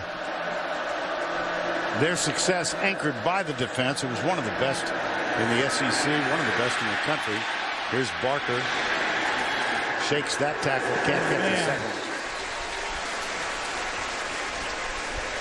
Well, the first two plays of the game defensively, Alex Anzalone started with great emotion. How's he done the rest of the way? There you can see it, that delayed blitz, and Kentucky's had trouble picking him up, but his speed running around the field, shedding blockers, he's very strong. We met with Jared Davis, who's probably the leader and star of this football team. I asked him about Alex, said, don't sleep on my guy. He's every bit as good as I am. Yeah. He's going to be a great one. Didn't he say it right? Yes, he did. Third down.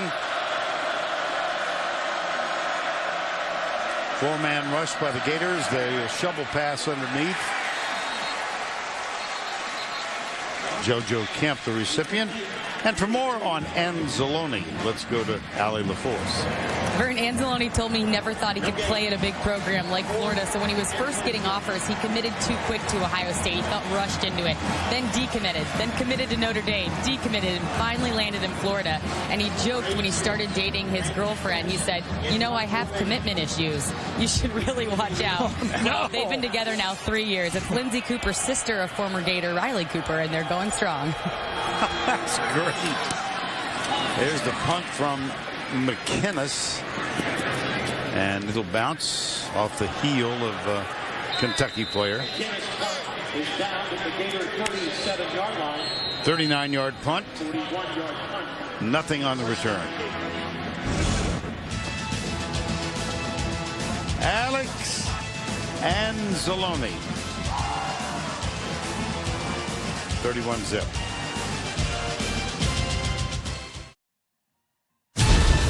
The Home Depot SEC on CBS is sponsored by AT&T. Bud Light. Auto Trader. And by Geico.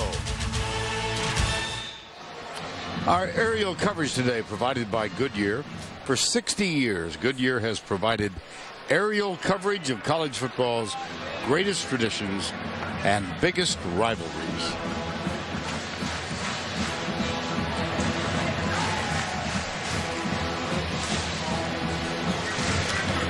Del Rio having a brief chat with Matt Austin. Mentioned a while ago that Matt was the referee in one of the more famous games played, the Iron Bowl in 2013. He will be forever remembered by his statement, "Please put 1 second back on the clock." Tom, now let me lead you into this. Yes, okay? sorry.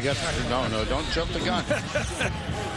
Time now to take a look at our Home Depot tools for success. Thursday on practice, I got the choked use of the GoPro right behind the quarterback. This is a teaching tool for the quarterback. Shows you, by the way, if you're out there and one of the fans, at field level, how much tougher it is to see the depth and the openness of those receivers and why it's so valuable for those quarterbacks to use that tool of modern technology. Jordan Scarlett. He works his way for another first down across the 50. You know how they get that done? They put it on as we watch this play by Scarlett up the middle. They put it on, they ate one of those retractable golf ball retrievers. Right. And they set it on, tape it on the top of that, and they put it up, and they use it, and they bring it down. Pretty cool. See, you learn things at practice that pop up at the We all have our times. roles. We all have our roles. Yeah. You get jerseys? Mine is lately to arrive for dinner on Thursday night. There we go. And have you tell me what practice was. 31-0, 8:50 to go, third quarter. Just imagine you're one of those 10 Florida starters for Kentucky that came from Florida. Went to Kentucky to help turn that program around. 4 years of hard work, and this is what it looks like. That one from Del Rio. Well, Mark Stoops, part of the great coaching brotherhood, class of 1985 in Youngstown, Ohio. He was able to relax back then. And on his team right now, Courtney Love, Marcus McWilson, and Jordan Jones, all part of that same Cardinal Mooney High School group. And of course, Mark's brother Bob, Oklahoma, with a bad week last week. Look at third down conversions, 10 of 13. Powell starts in motion, now comes back. Rush, Del Rio, caught it. That's C.J. Wharton, number 18. Wow. Wharton, I thought, was going to spin behind the line for a first down, but he kept fighting, and because he kept fighting forward, the official, even though he was tackled with one leg, kept the play alive for him to squirm forward back for that first down again. So that's 11 for 14. By the way, in the pocket that time, watch, he's behind, and I think he's going to give up the first down, and then he scrambles in. I thought Luke Del Rio showed great courage on the throw. He could feel the defender coming at his legs, and he stood in there and made the throw. J.D. Harmon is the injured player for Kentucky. Defensive back. Time call.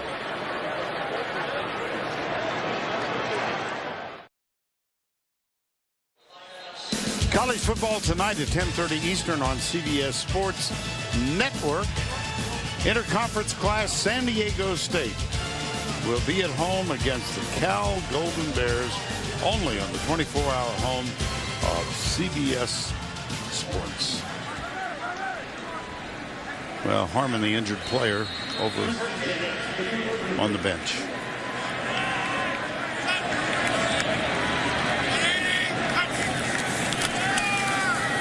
Del Rio, deep. Oh, boy. Gotta read it. Del Rio's pass Vern, did you catch this, Vern, right at the end of the last timeout? Jordan Jones, number 35, one of the Youngstown guys. They're slick.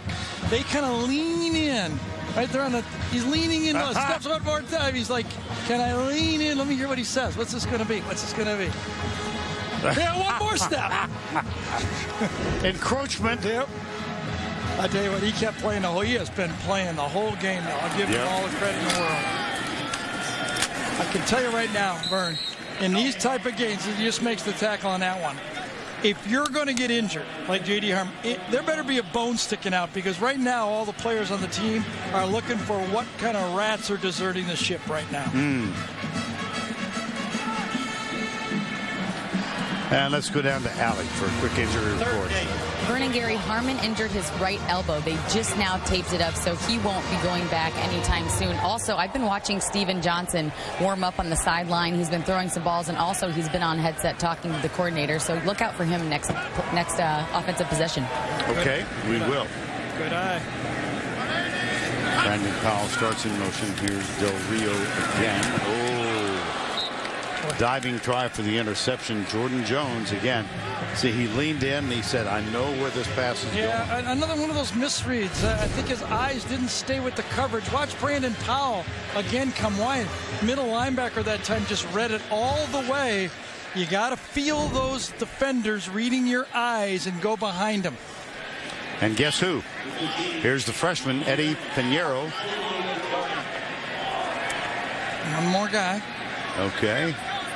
Someone's a late arriving crowd. And this will be from 48. He's hit one from 53 today. Here's a chant. Eddie, oh dear. You know, I wonder if he just got his, maybe rushed that a little bit. That clock got under 5 that time. Kind of hurried up and took his steps back. You know, when you throw these guys off, they're a special breed. When you throw them off just a little bit, that was just ugly. There will be no shoe shine. Yes. Not after this.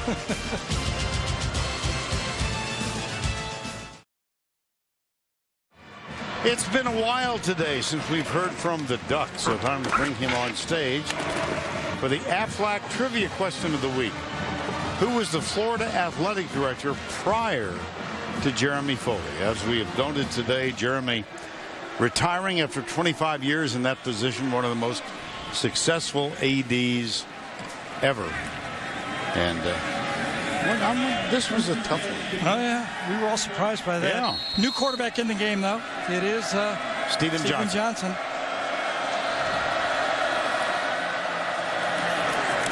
Well, he'll run it on first down. He's a JC transfer from Rancho Cucamonga, California.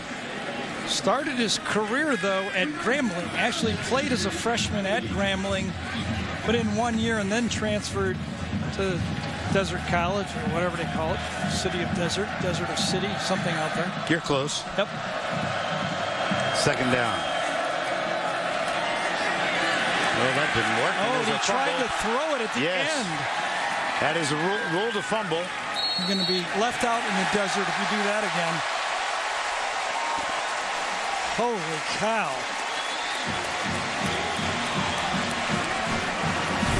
I don't even know.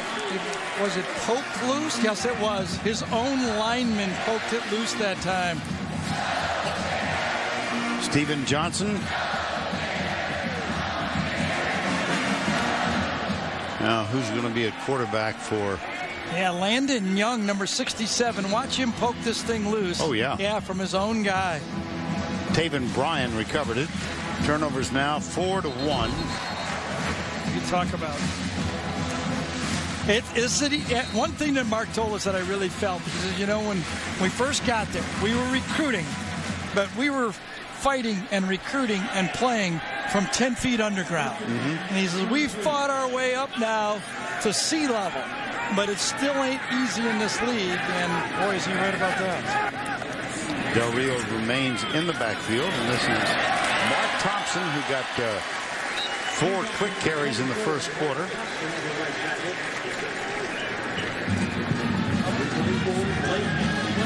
$6.5 to go, third quarter. There's a tradition here at Florida at the end of the third quarter. The crowd sings "We Are the Boys." Right. It's going to be muted. It's going to be very quiet. Yes. You're going to have to join in. Yeah. To be the normal. You don't want to hear me sing. Second down. Mark Thompson again. Good effort by that. Really, watch number 34 play football if you want to see a guy fight. 1986. What happened? Well, the Mets defeated the Red Sox in the World Series. Nintendo was released nationwide.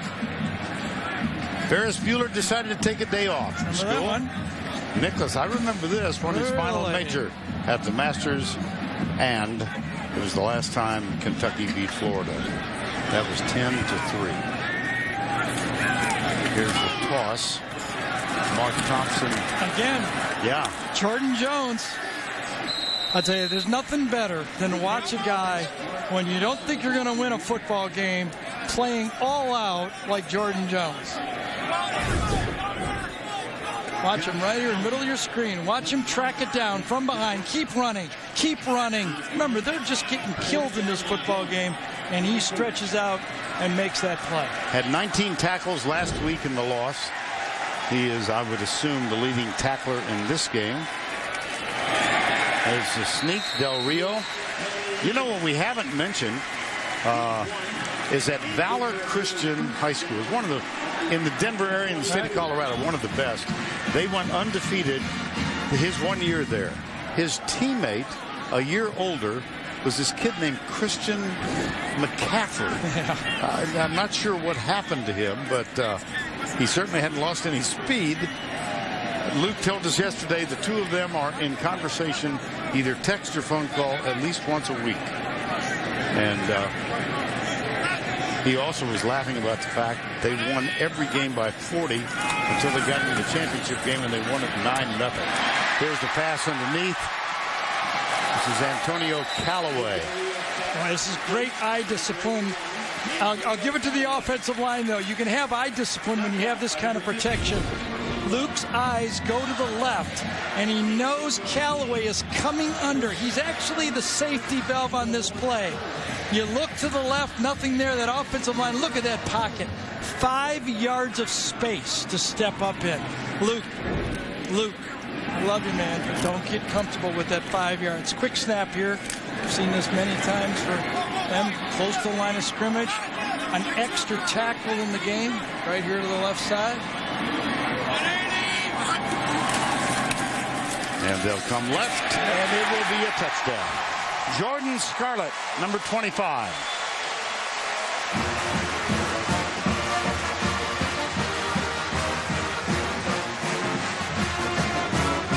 Number 65 was Jawan Taylor, who they think will be a future star here, a true freshman, 340 pounds. That puts 2 tackles to one side. He's next to big David Sharp, and they just run it off power left. Jam it into the end zone. Pinheiro with the extra point.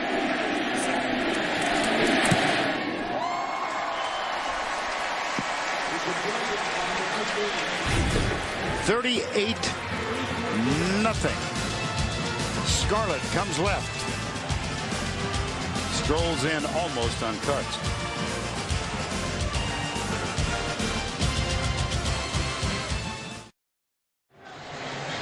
A crowd of diminishing numbers here at the Swamp. 5 different Florida players have scored touchdowns today. And don't forget, coming up, the Napa play of the game presented by Napa Auto Parts. I just have a hunch we're going to hear Mick Huber, the Florida play-by-play fellow. Just a guess.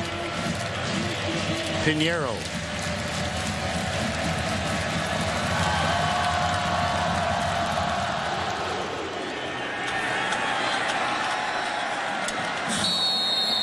Touchback. Well, Jeremy Foley was honored. Steve Spurrier was honored. And there's Billy Donovan, the coach of those back-to-back national titles in basketball. And Joakim Noah. They're into it. the whole staff, and there's Billy. Billy and his dad, Bill Sr., made a visit here in the first half to say hello to Gary and me and the rest of our group in here. Now, Billy's a great coach now with Oklahoma City. His dad was a great player, and he is one of the all-time characters. I've had dinner with Bill Sr. and Bill Raftery. Uh-oh. Yeah, that led to trouble. Don't invite me to that one. Running the quarterback against this feeding frenzy right now of Gators. Vern with 40 seconds to go in the half as we watch this replay. Kentucky led Southern Miss 35-10. 40 seconds to go. Right. Since then, they gave up a quick touchdown. They've been outscored 72-0. That's staggering. I mean, how do you coach from that perspective? I don't know what you do. 2nd and 14.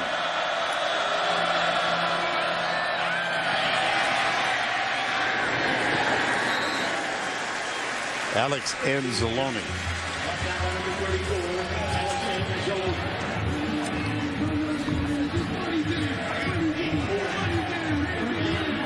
Third down conversions. Look at Florida. It's kind of gaudy. 11-16. And here's Johnson.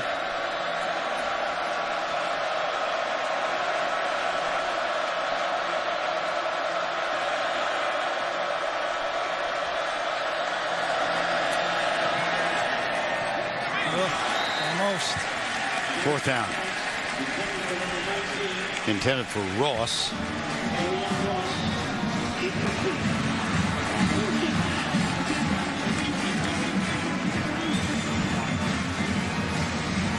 .38 2:15 to go, third quarter.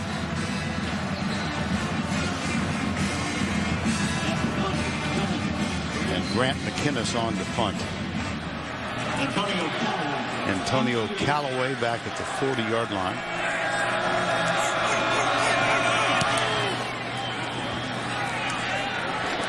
At the 37. Wow, nice quick cut there. Flag is down at the 37. There's 15. Antonio Callaway on the punt return. Flag on the return. Here's Callaway again. Yeah, and I think right at the end, Logan Stenberg, number 71. There's already one flag on the turf, and 71. Watch him come in late and get the late hit right there. Vern, you know, Kentucky's always been, you know, known as a basketball school, right? And it's so hard to change the culture, right? I mean, it is. Remember? Do you have an example of that? Yes. Remember 2007 when we went to that game? Yep. And we saw maybe the best game when Kentucky and Andre Woodson beat LSU and that football game. We got in the car after the game. Biggest maybe Kentucky win in years. And we're listening to the post-game show. And the first call comes in. And I go, I want to congratulate the boys. Well, I want to ask you about Billy Gillespie and how that basketball team is going to be doing that this year. First call after the biggest football win of the year. That's what Mark Stoops has to deal with. Well, it's a basketball school first, and he has to succeed within that. We have 2 fouls on the play. Illegal block in the back, number 11 of the receiving team during the return. That foul will be marked off 10 yards. Following the play, personal foul, 71 of the kicking team. 15-yard penalty will also be enforced. First down.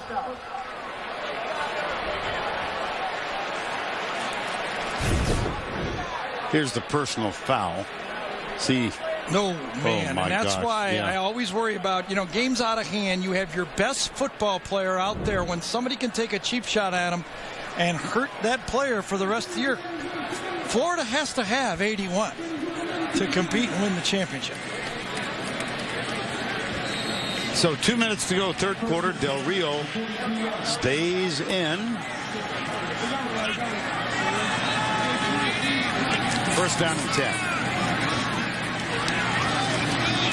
That's a gain. LaMichael Piride. Let's go back to Adam Zucker in our studio. This new Nissan Titan report. Yeah, Heisman Watch presented by the new Nissan Titan, and a Titan in the making. Lamar Jackson ran through and flew over Syracuse, over 400 yards passing, 199 on the ground. They get Florida State next week. Tonight, Jalen Hurd getting on the racetrack against the Hokies. Baker Mayfield trying to shake off the loss to Houston against Louisiana Monroe as we go back to the Swamp. All right, Adam, thank you. 2nd down and 7.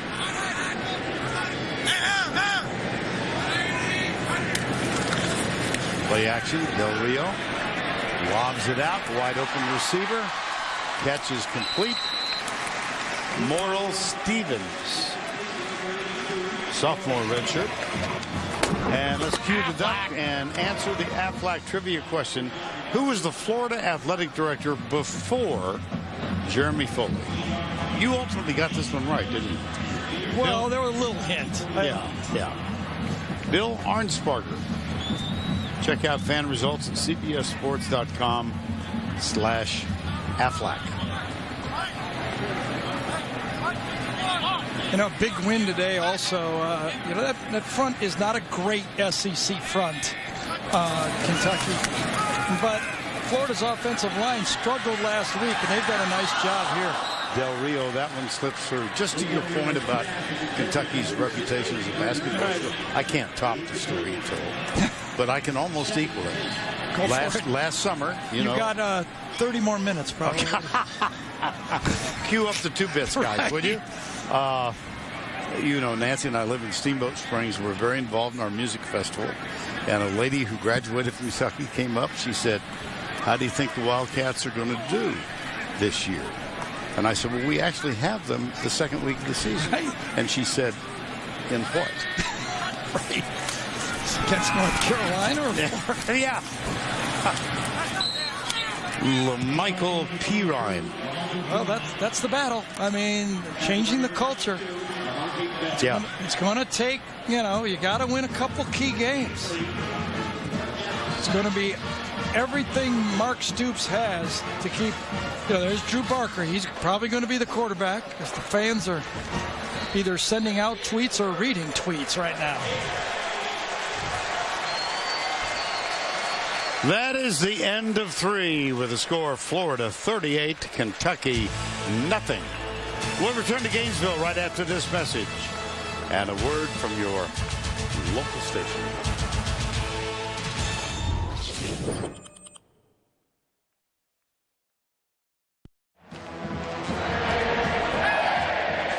One of the traditions, one of many here at the University of Florida, between the 3rd and 4th quarters, they gather arms around each other and sing, "We are the boys." And there were enough people still here to make a noise. Look at this. Skip Shackelford. Now he lives in the Philadelphia area, operates Camera 7 for us. He's been a part of this series for more than 30 years. Now, you would assume that he graduated from Florida, right? Yeah. No, just adopted them years ago. Subway alumni? Yeah. Oh, nice pitch. Callaway. Nice pitch. Well, let's go bigger picture on this one. I think some of us thought this would be a competitive game. I'm not sure why. Well, you hope. I mean, you know, yeah. You're SEC. You've got a lot of guys that were recruited, played tight before against them the last 2 years. You would have thought. What has Florida proven to themselves today? It's a good question. I think number one, they have the pieces to be a good football team. Before, you know, when Will Greer went down, they were already struggling with a kicking game. Then they started struggling at quarterback. I think they've got more depth now and a trigger man that they can run the whole offense. They don't have to run just part of the offense. Like that part. Yeah, you mean that part. Yes. That part works. LaMichael Pirine, freshman from Theodore, Alabama. 28 yards. I can tell you, little Brandon Powell got a big block on the play. Just an easy little flip screen, and Powell got the block to kind of spring it around the side to allow the offensive lineman to get out there.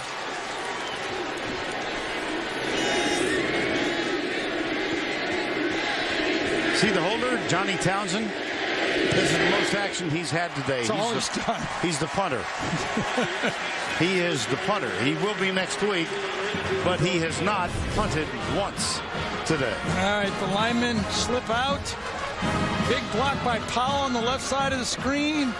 And really, there's really not even anybody to block. You search them up, you look for them, they're gone. And anything they dial right now, it's just going for 6.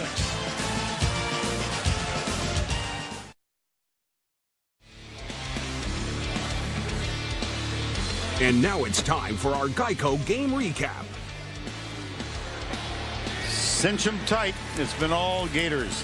Thompson, 3-yard rushing TD for the first touchdown of the game. Callaway, this is a beautiful throw. Equally nice catch.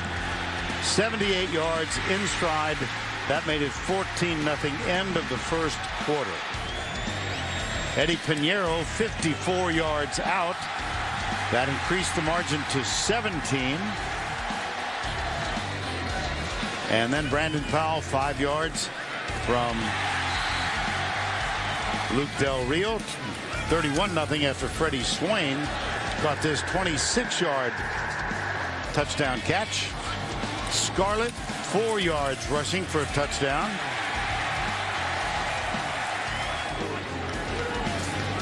And P. Ryan, 28-yard receiving touchdown. Extra point good. And that's where we find ourselves. And it has been a miserable day for Kentucky quarterback Drew Parker. That was one of the defensive plays in the game. Jalen Tabor stepped up, made the interception. And now that they have sung "We Are the Boys," the exodus continues. You know what? The Kentucky fans who made the trip down here still in the stands. You know, you almost have to wonder if you want to put Parker back in the game. Look at their schedule now. The next 2 games, if they want to get to a bowl game, Kentucky plays New Mexico State at home and then South Carolina. Those are 2 wins they have to have. Do you go Steve Johnson in the game, or do you just go to Drew Parker and say, all right, I sat you down for a couple. You're our guy. And maybe get him some more snaps against this elite, defense and start working towards next week. See, Florida has double the number of plays, 72-36. I don't think they have a yard in the second half, do they? Not even a yard. 12 plays for no yards. Joseph. Worse than last week. Yeah. That's right. See number 35? He's a free agent. Born in Liberia. His mother escaped the Civil War. He was actually born on the Ivory Coast. He lived in a refugee camp for the first 6 years of his life. Made it to the United States without his mom. His uncle brought him over. A variety of moves here. He had no offers. He graduated from a high school in Rhode Island. And he wound up playing for North Dakota State School College of Science in Wapaton, North Dakota. 2 years there. Now he's the backup with the Florida Gators. It is an amazing story. And there he is on the tackle. Played soccer as a youngster. Putu. And at the end, as Vern was telling the story, just talked to a couple people in the press box that knew the story, were telling me about him, that at the end, when it started to blow up, offense number 18, everybody started off for the previous spot. Yeah. Repeat second down. Ohio State was all over him. I mean, at the end, it became, who is this guy? Where did he come from? And it was all-out blitz to try to find him and get him to come wherever. At one point, he had 2 offers, North Texas State and Tennessee State. And then all of a sudden, and Jeff Collins offered him, defensive coordinator here. Putu committed, took the scholarship. He never made a visit to the campus until he reported to school. Google it. I mean, it's amazing. Whatever. There's a tackle made in the backfield. Now to go to Adam Zucker in our New York studio for a Ford update. Thank you, Vern. Alabama's defense has been almost as smothering as Florida's, and Jalen Hurts cementing his role as the starting quarterback. One of his 2 touchdown passes right there. Expecting a good one when the Tide goes to the Grove next week on CBS, thinking revenge. Yeah, they've lost the last 2 to Ole Miss, including 2 years ago when we were there. And first time in 40 years, I actually saw goalposts being torn down. 3rd down.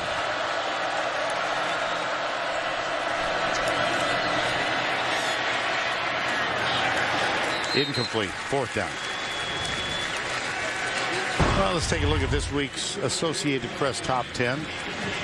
Alabama winning. Troy gave Clemson fits. Florida State easy. Michigan, Houston won over Lamar. Stanford a bye week. Open week, I beg your pardon.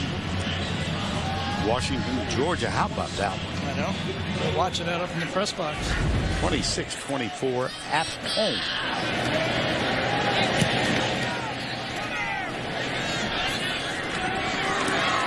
Nice tackle on the punt return. Freddie Swain was the guy back to return it.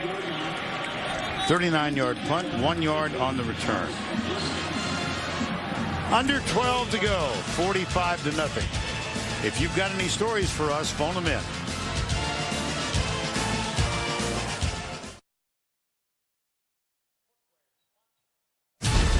The Home Depot SEC on CBS is sponsored by Ram Trucks. The Home Depot, Verizon, and by Chick-fil-A. That is not a typographical error. 45-0 with 11:58 to go. Tonight on CBS begins with NCIS, followed by Criminal Minds and 48 Hours. That is tonight only. CBS. Backup quarterback is in. Austin Appleby, graduate of Purdue University. Took advantage of that exception that is given now to quarterbacks with a year of eligibility remaining. And here's the handoff to LaMichael Piride. Well, Austin Appleby, graduate from your alma mater. Yeah, and gives a lot of experience as a backup. He might be as good a backup. You know, he and maybe Grayson Lambert now. You know, 2 guys in the league that have played a lot of football.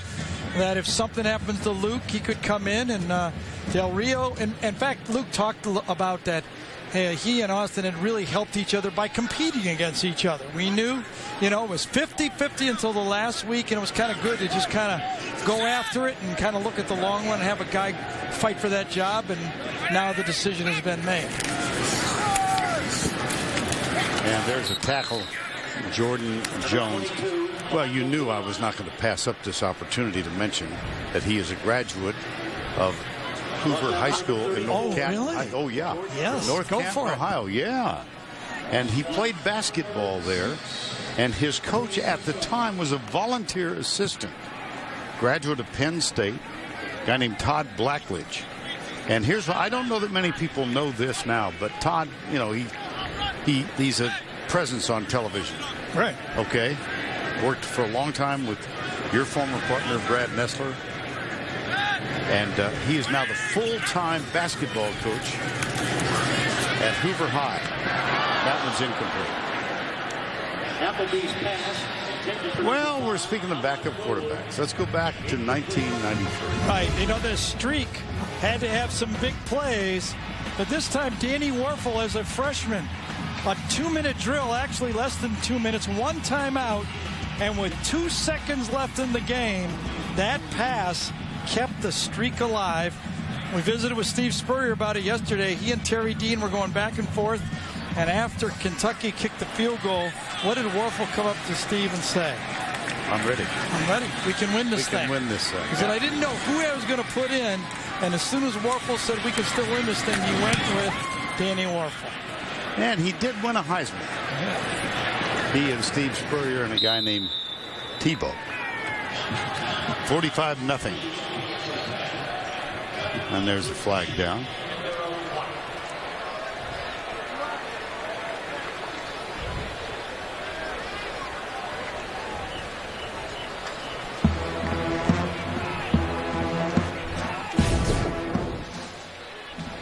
right side of your screen. Yeah, Dawson's going to get a 15-yard penalty for that one.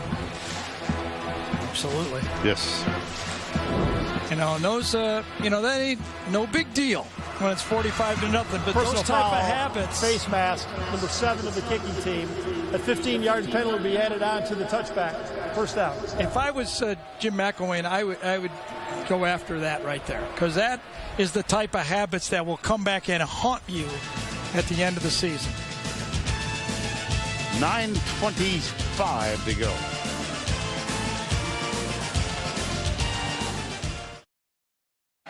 Now it's kicking in.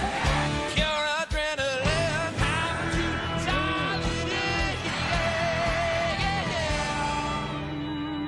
Pure adrenaline. We are back at the Swamp in Gainesville. And the Florida Gators are laying the wood to Kentucky 45-0. So the streak will go to 30 in a row. One of the things I wrote on my board for Florida's defense is they held Kentucky, and I wrote just 241 yards last year. And I'm looking over at total yards this year for Kentucky, and they got 84. Yeah. Actually, I should have put a whopping 241 yards last year. That's right. Well, let's take a look at the East. Well, Vern, I still think that I'm going to pick Tennessee to be the team to beat in the East. But I think these two teams, Georgia and Florida, have the two best schedules in the SEC. And I'll tell you why. Look at this. First number for Florida, they only have 3 away games in the SEC, because this is the year they play. The Georgia game would have been an away game. But this, to me, makes it a tie. Tennessee, they play at Tennessee. Right. Georgia has Tennessee at home. So I'm calling it a push. And if you look at Tennessee's schedule, look what happens to them. They go September 24th, place we may be. They play at home against Florida. The next week they go at Georgia. The week after that they go travel to A&M. And then the week after that they're home for Alabama. Tennessee definitely has the toughest schedule in the East. Third down, Steven Johnson on in relief of Drew Barker. 3rd and 8 with 8 minutes to go. Oh, it was caught. Jeff Badette out of bounds. Backups are in there, and the backups are showing why they're the backups, because this was a total bust.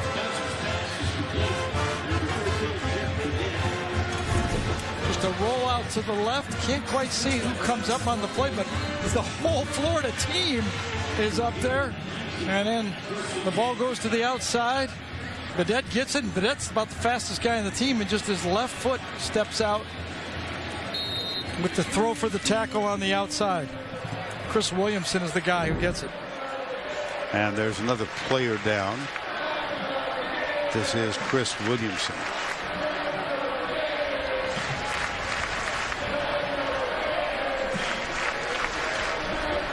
Gain of 45. 7:47 to go.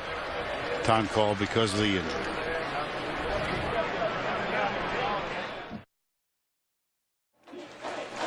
We invite you all to stay tuned for the Jeep post-game show coming up after our game.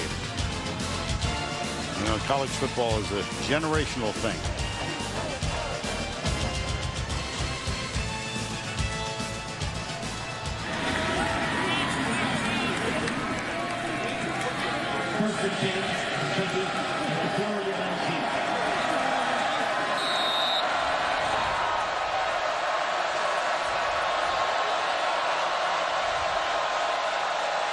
First down and 10.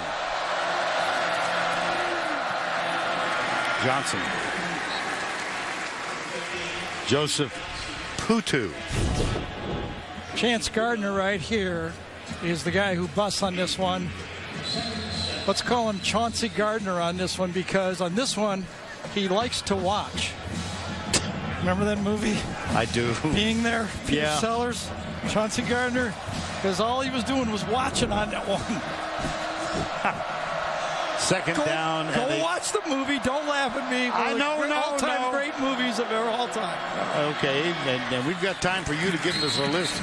Well, as I mentioned, this is a generational thing. I like to watch college football. Oh, yeah, there you go. They're talking about extending the streak for next year. Wow. Well, those both could be Florida fans, right? I mean, orange and blue, right? I think so, yes. Yeah. I would guess.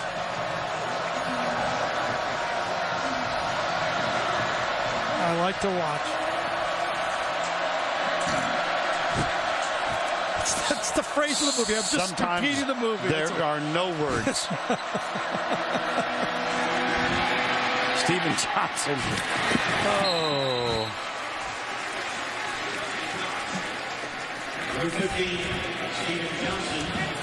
6:12 to go.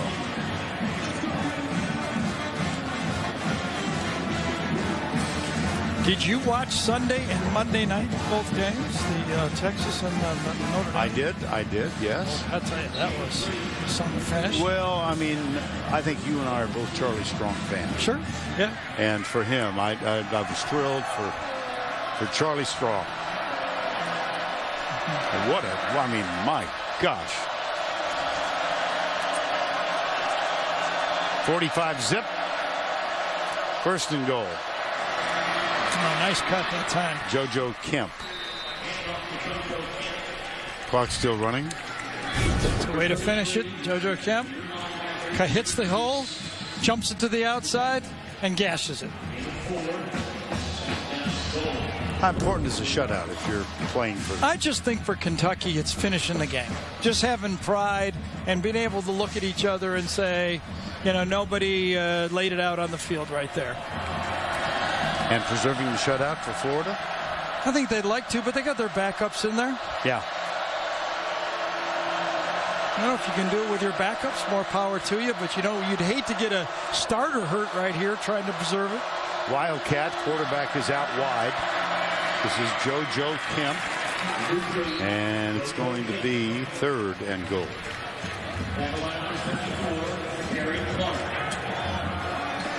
Third and goal, number 2. And Johnson will come wide again, so we'll go with the Wildcat, JoJo Kemp, a senior, number 3. Another of the Floridians. And he is going to shove his way. There it is. Yep. Touchdown.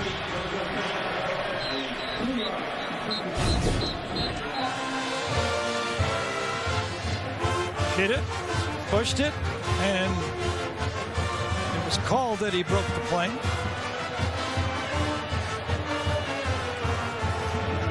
Pretty good fits up front for that offensive line, and all you got to do is cross that imaginary plane, and they said he did.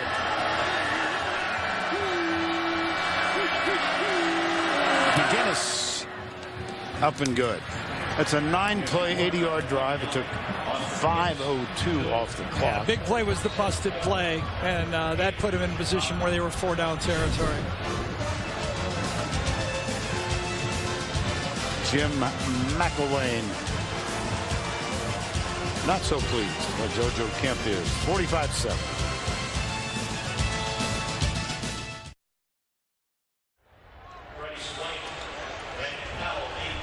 Oh, boy. Well, the wait is almost over.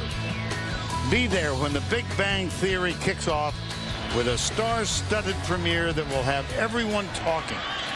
It all happens Monday, September 19th, only on CBS. I was given a second chance to do that promo. Oh, good. I'm close to flawless. I'm 1-1 now. Well, I will say this. Coming this season, get back to Florida as a second.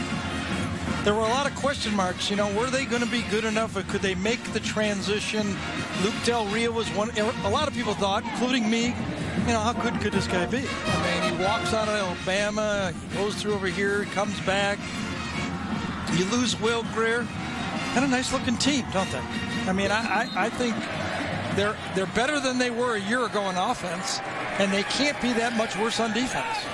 Well, remember a year ago they started 9-1 and then lost 3 in a row. Florida State, Alabama, Michigan.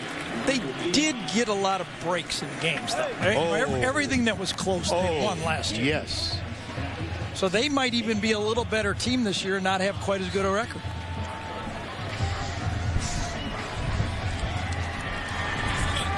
Four minutes to go.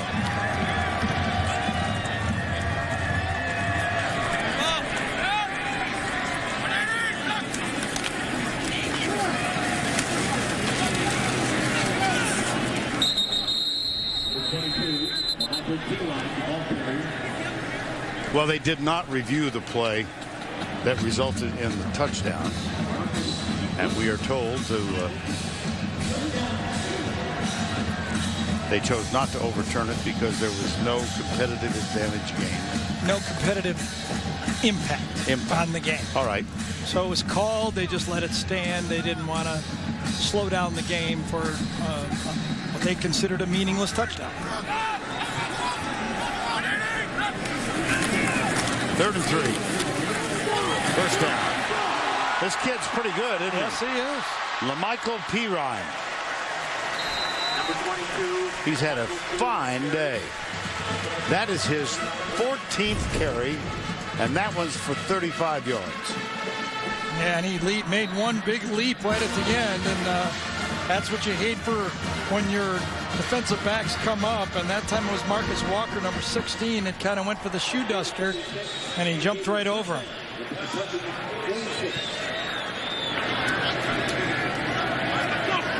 $45-7.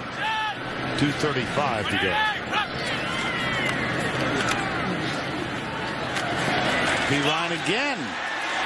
Wow.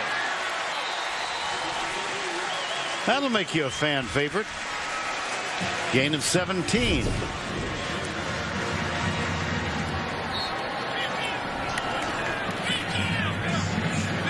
Well, one guy's out there trying to gain a competitive impact on this game, and what Pirine's trying to do is earn carries in the next game. Well, they got him, and that gives us an opportunity to go down to Allie LaForce. And then I'll bring quickly. 2nd and 10. Yeah, Vernon Gary, coaches are always looking for different ways to motivate their players, and Coach McElwain came up with a pretty good one where he said, guys, write down how you individually want to be better and write down how we can be better as a team.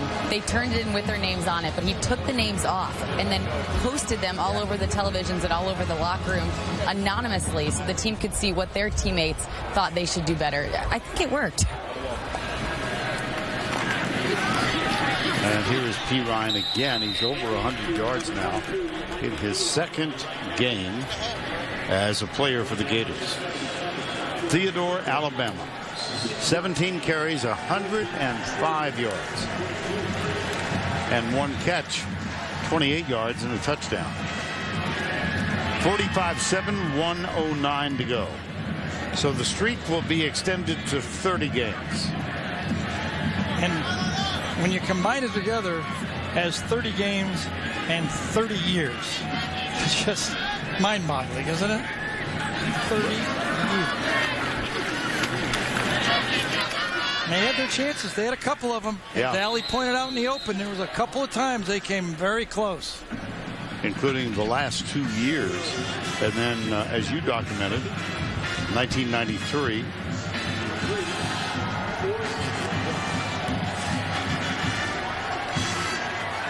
Well, you remember Notre Dame over Navy, 43 years. Roger Staubach had that win in '64. And then when Navy ended that streak, the midshipmen celebrated long after curfew. I'm just saying. 45-7. And then Navy played very competitively with Notre Dame for the next couple of years. That should do it. Here's Jim McElwain out of Missoula, Montana. Mark Stoops. They actually met each other as coaches in 1997. McElwain at Montana State, Mark Stoops at Wyoming.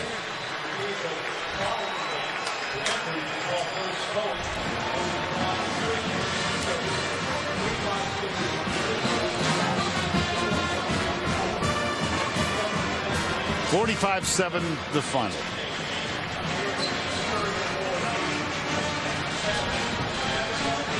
Now time for the play of the game presented by Napa Auto Parts. This was a beautifully thrown pass. Luke Del Rio, play fake. A lot of time, good protection, and he hit Antonio Callaway. That one went 78 yards. It's worth another look. And listen to Mick Huber, Florida's radio play-by-play man. Here's Del Rio on a play action, dropping back, looking to throw. Rainbows one down the field for Callaway. He makes the catch, and there he goes. Away, Callaway, touchdown, touchdown, touchdown. He just went 78 yards for a Gator touchdown. If you got a star player like Callaway, a strong defense like Florida does, and a quarterback that doesn't make mistakes, you got a chance. Well, the two offensive stars, Del Rio, 320 yards, 4 touchdowns, 1 interception. LaMichael Pirine, 17 carries, 105 yards on the ground. For Gary Danielson and Allie LaForce, I'm Vern Lundquist saying so long from Gainesville. Again, our final score, 45-7. We're going to take our road show into Oxford next week as Alabama tries to end a 2-game losing streak to Ole Miss. 45-7, the Jeep postgame show is up next after these messages.